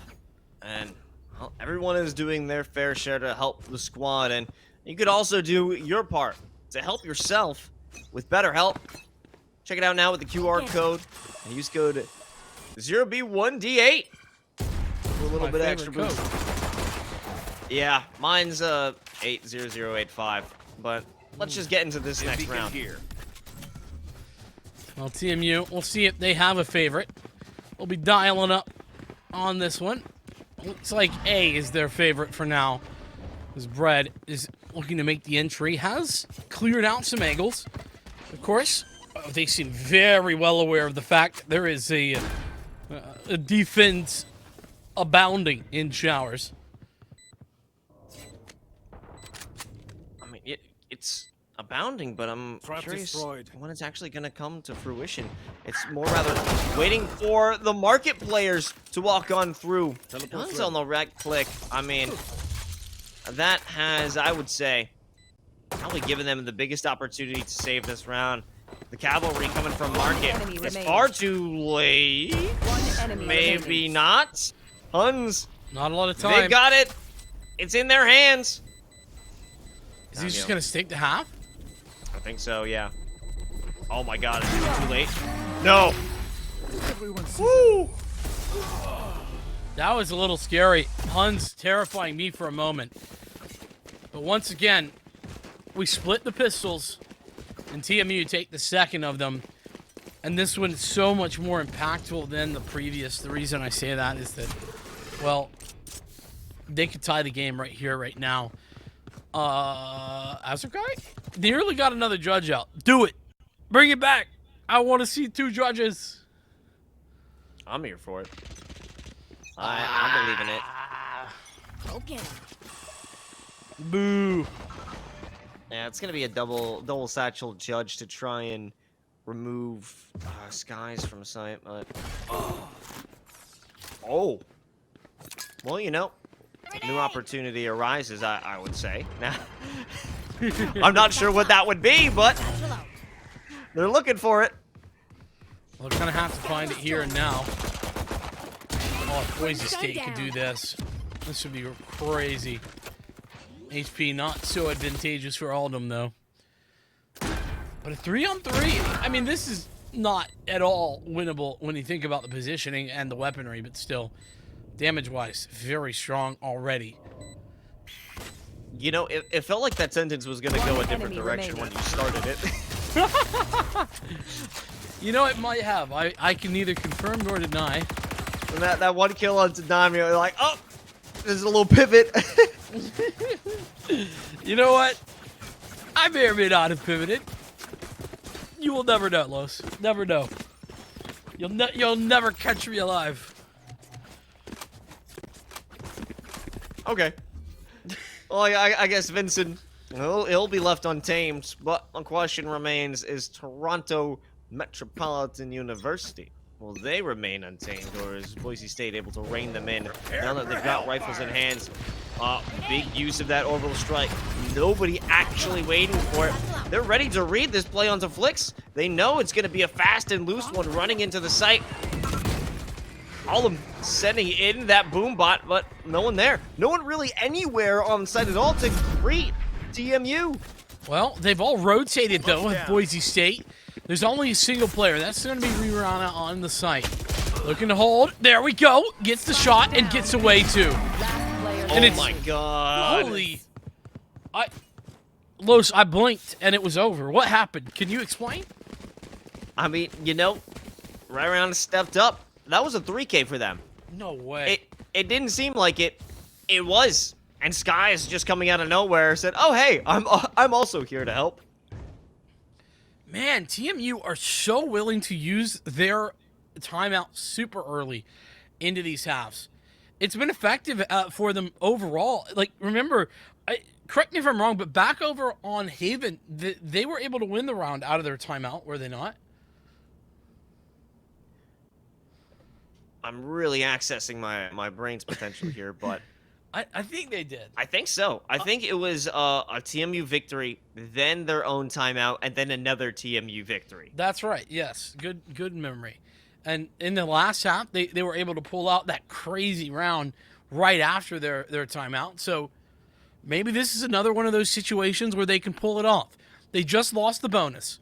That's okay. They're going to have enough money, or at least they should, to buy into this one too. So all things considered, if TMU do what they have been doing, in that they pull something a little weird and wacky out on after a timeout, I'm gonna be on board for it.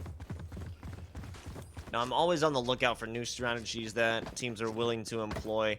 You know, something like what we saw from TMU, getting ultra aggressive and even chasing down Boise into gate. What are they going to do this time? We're back on attack. They have to avoid that utility. Sure, fine. But now you have some aggression down short. Huns, they got the spike. They should not be the first one to take this duel. Not in the slightest. It's a terrifying prospect with the sniper rifle. Boise State. After that initial engagement, they're a little bit tentative. They've just aggressed in towards showers. And the guiding light should be getting that information right now. Toronto Metro, they know what's gone down, but they don't know about J-Bag. They've left showers. Now you've got two players.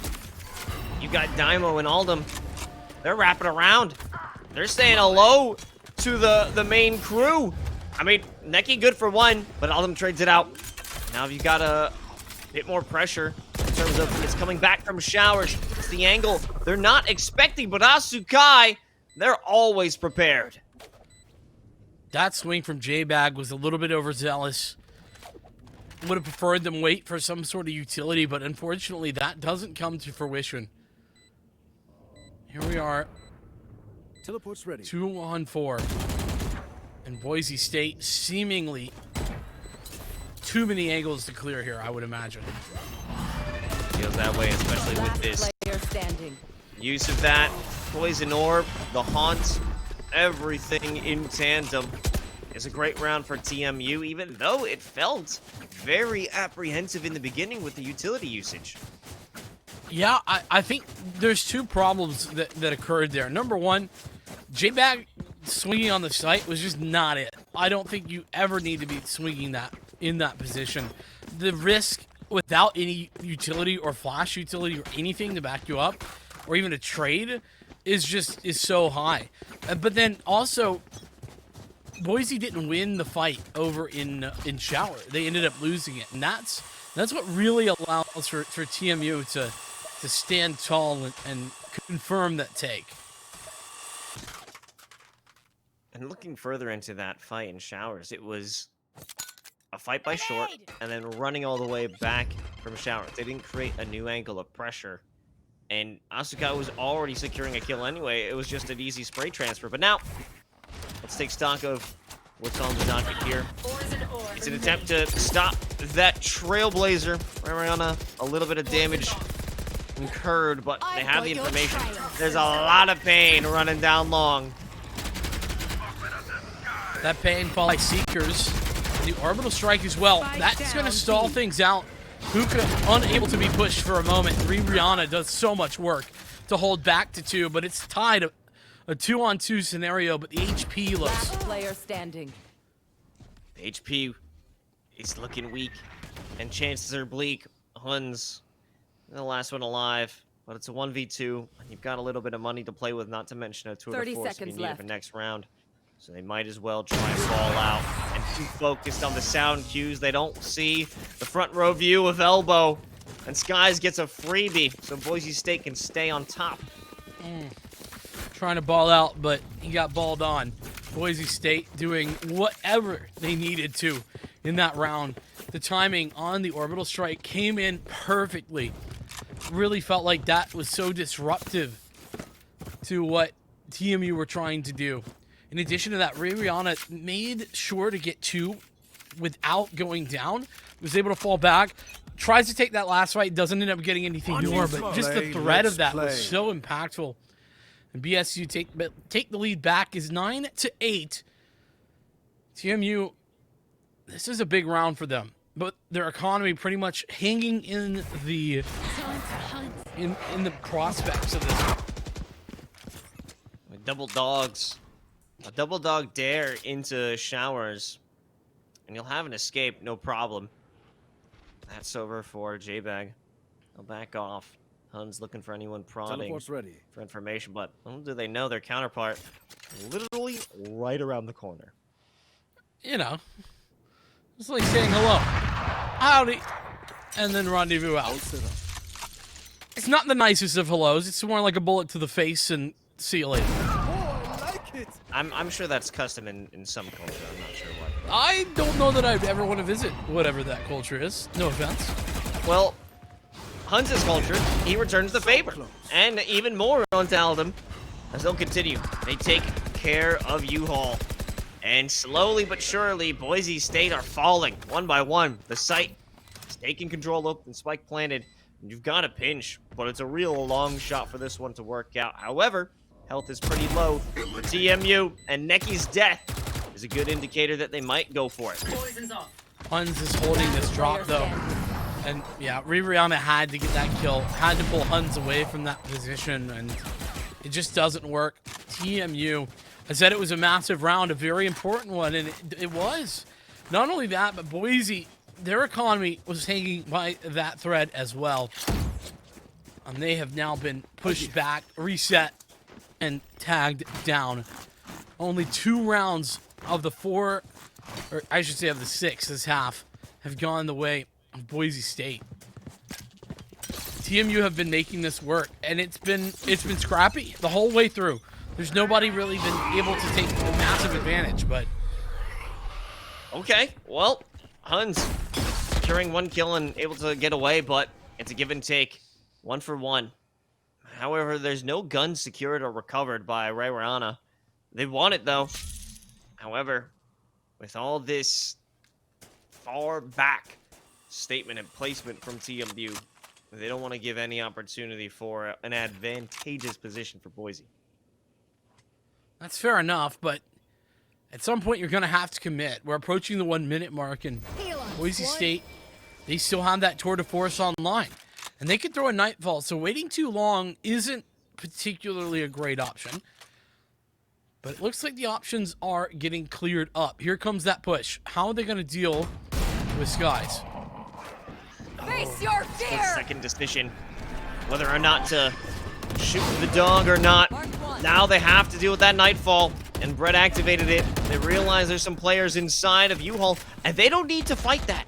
They don't need to go around, but it all hinges on Rihanna. They're looking for the flank, but Huns, they're good for 2. Make it a 3rd. A final opportunity around the corner for them is squandered during a reload as Daimyo got the kill with the Stinger. And all 3 players looking to defend this spike are sitting inside of showers. Comes down to a half defusal and everything they've got to prevent Skies from becoming a hero. A little bit overzealous, I think, from the initial player. I didn't catch who it was to jump into the showers on the defense. Probably needed to bait them to move forward, but either way, that round was going TMU's almost guaranteed because of the post-plant utility. Masukai putting down that molly, making it very difficult to apply pressure to the spike. It's TMU retaking that lead now 10-9 in 2 rounds in a row. It feels like this round very much is what holds the key to the victory. If TMU wins, I think they win this map. That's a bold prediction, but I think that'll be the case. Okay, well, I'll counter spray through that smoke, and Alden, they secure the bag, as well as securing the orb. And that's a pretty critical loss. Huns has been a very strong fighter for TMU, but at the trade-off of major damage onto Aldum. As long as they keep themselves alive and play out for utility, that could be all they need to do. Could be, but it's hard to say. They've got 3 players, they being Boise State at A, and there's still the Sky there alongside the Fade for TMU. They could definitely apply pressure and convince this team that this is an A hit, but they've fallen back at maybe the right time, but 35 seconds are on the clock. Los, this is a very weird moment for TMU. 30 seconds left. That's right. There's no flash to get them into this site. I have to rely on just gun skill and patience. And that's a great moment. There was just a second that Rihanna was going for that rotation. But now we've got the showstopper. Flix doesn't even have a chance to use it. It's 10 seconds left. The waterfall begins to pour outside of Hookah, but it does not work at all. Skies, as Rayrayana, they light up TMU and stop them from making a last-ditch effort to get the plant. Well, Boise State saving themselves right there. Skies the shutdown on the showstopper. What a massive, massive play that was. But ultimately, I think TMU outplayed themselves there. They really waited so long to get in. It was very clear that it was going to be a B hit by the time the B take actually comes through, and the showstopper was critical. And when that goes out and that fails, everything else does as well. Oh, Flix hoping to make their way through, and okay, well, I mean, fair enough, showers denied, but that Viper's Pit doesn't get much else. But I don't know how that was secured all the way from heaven.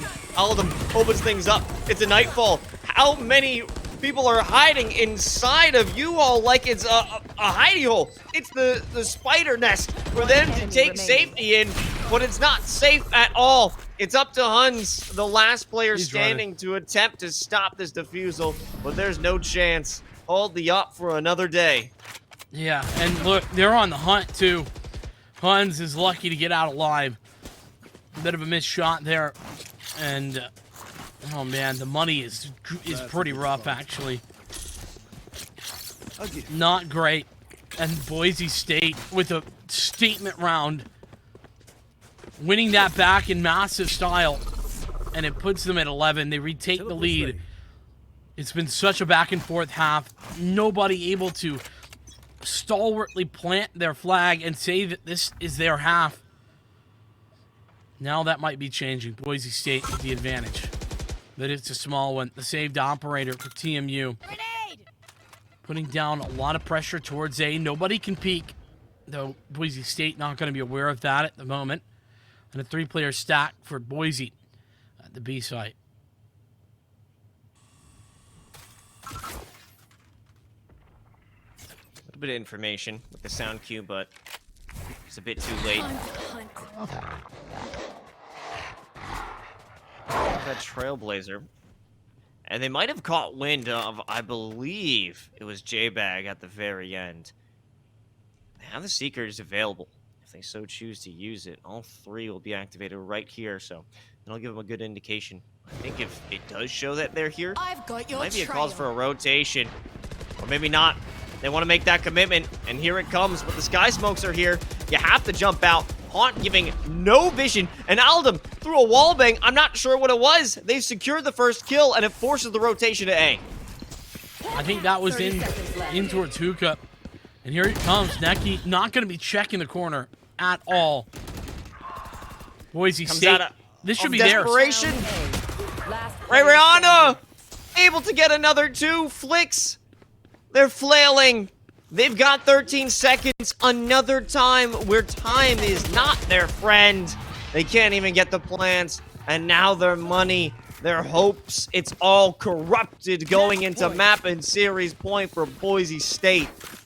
Oh my goodness, the closeness of this map suggests to me that TMU very much could have been a lot more competitive on map number 1. Especially if they didn't make some of the mistakes that they did. But right now, their playoff lives are on the line. And they've got 2 chances to push this to overtime. Or I should say, single chance to close it out for Boise.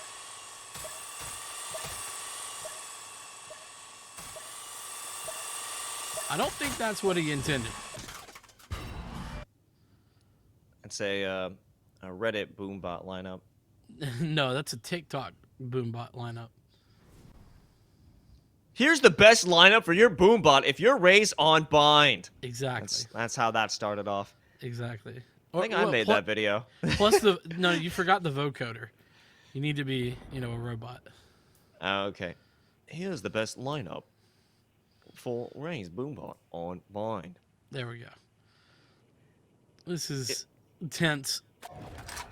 Boise State clearly don't want to make a mistake, don't want to overswing.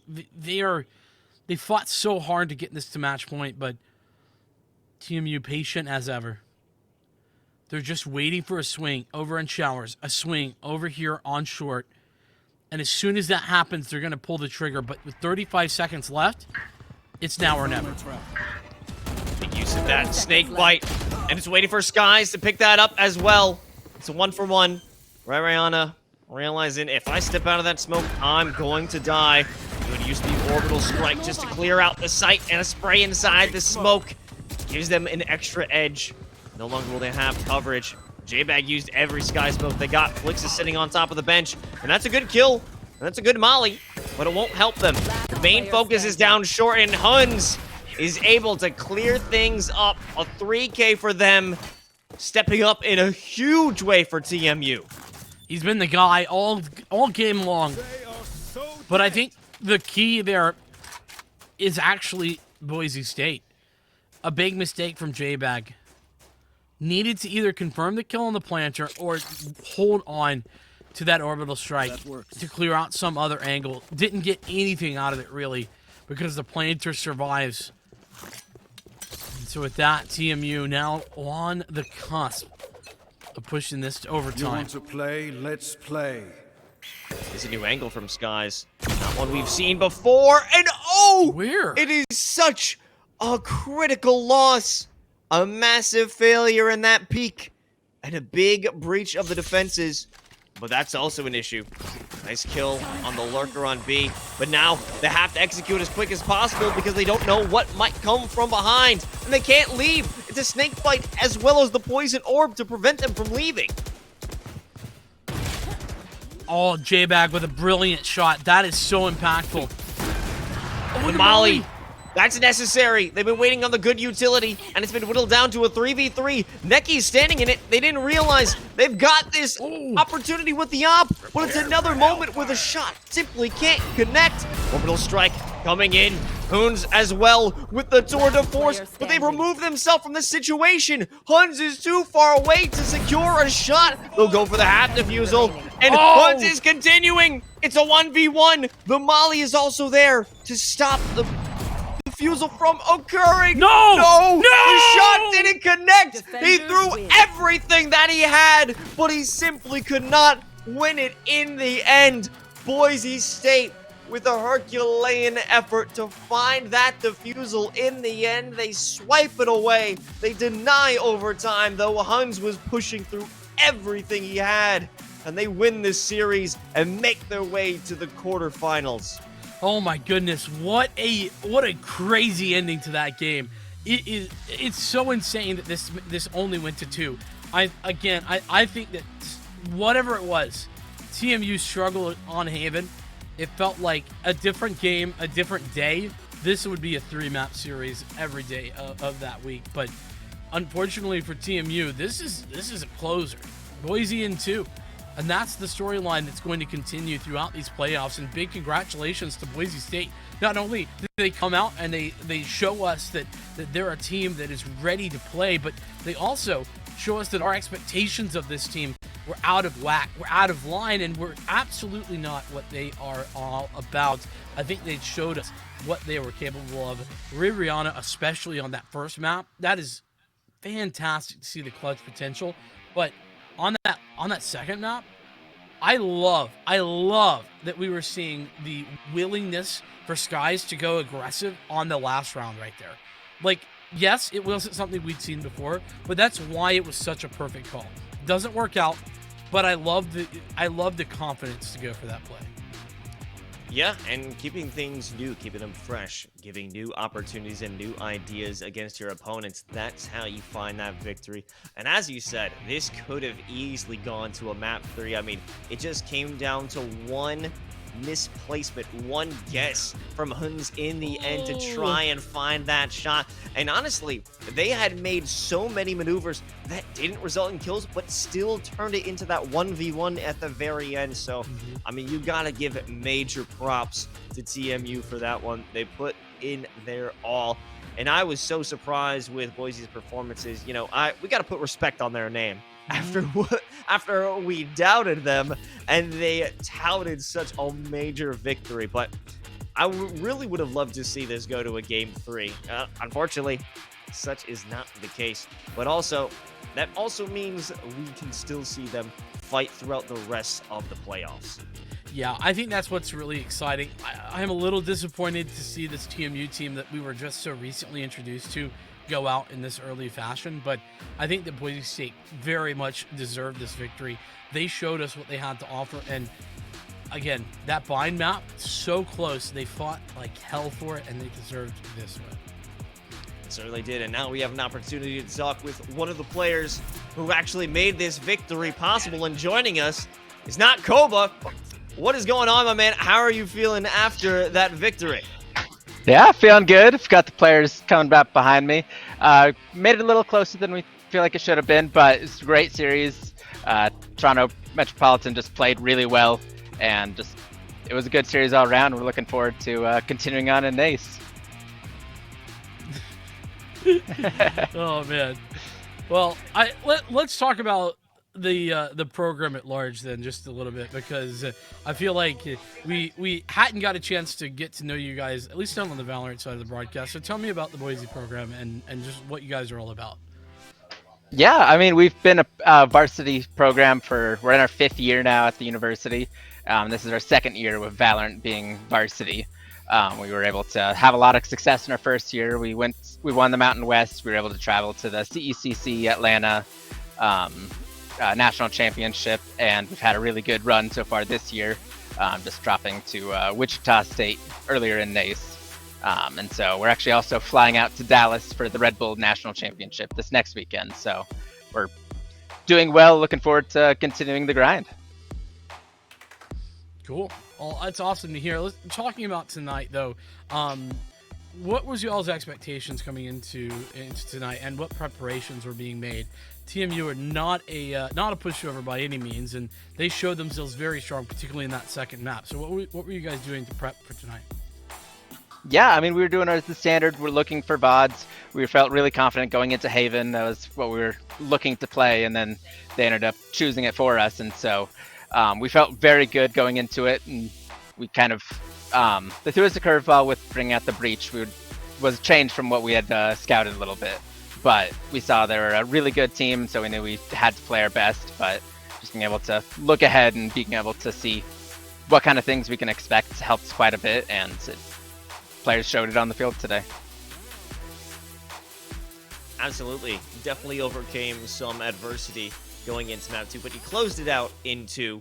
But now let's look forward into the quarterfinals. There's a potential you could be facing Northwood in that next matchup, or at least down the line in your tournament life. What are your expectations with that team in particular, or anyone that you may have some challenges ahead? Yeah, I mean, Northwood's a great team. They're a great school. We've seen them in multiple other games, and looking forward to potentially playing them in Valorant, seeing where their game goes. I mean, we'll be playing we want to be playing the best, and so that's what we're looking to show off going into this game. And I saw a great game from West Virginia earlier. They're looking strong, taking down James Madison, so definitely keeping our eyes on them as well. There's a lot of really strong teams coming out of NACE, and we're so excited to be a part of it. You're a strong team coming out as well, but thank you so much, Nakoba. Before we send you off on your way, is there anyone you want to give a special shout out to? Yeah, I mean, shout out to the players and all the hard work they've put in. I mean, 3 of them are brand new to the program this semester, and shout out to our director, Dr. Haskell, for making this all possible. Of course, always got to shout out Doc Haskell. Well, Nakoba, thank you so much for joining us, and have a good night, man. Thank you. Well, folks, there it is. 2 series, 2-0, 2 times in a row. And that is a very well done matchup by Boise in the end. And, you know, I'm so happy to see 2 new teams that I haven't personally been able to witness here on the NACE broadcast, and see what victory and skills they can bring to the table. And you got a lot more Valorant to witness as you get to see us 2 more days in a row. If you're a lucky CS fan, you get to see Vincent 3 more days in a row. Following that, on Saturday, we've got Overwatch God and Rainbow Six, as well as Sunday. So this is a packed weekend of Naystar League esports action. Yeah, it's going to be a whole lot of fun, and I'm pumped for the quarterfinals. Those are happening tomorrow. We have everything on the cards, and, well, make sure that you're tuning in for it. We'll be here for all of it. So we'll see you next time here at the Naystar League.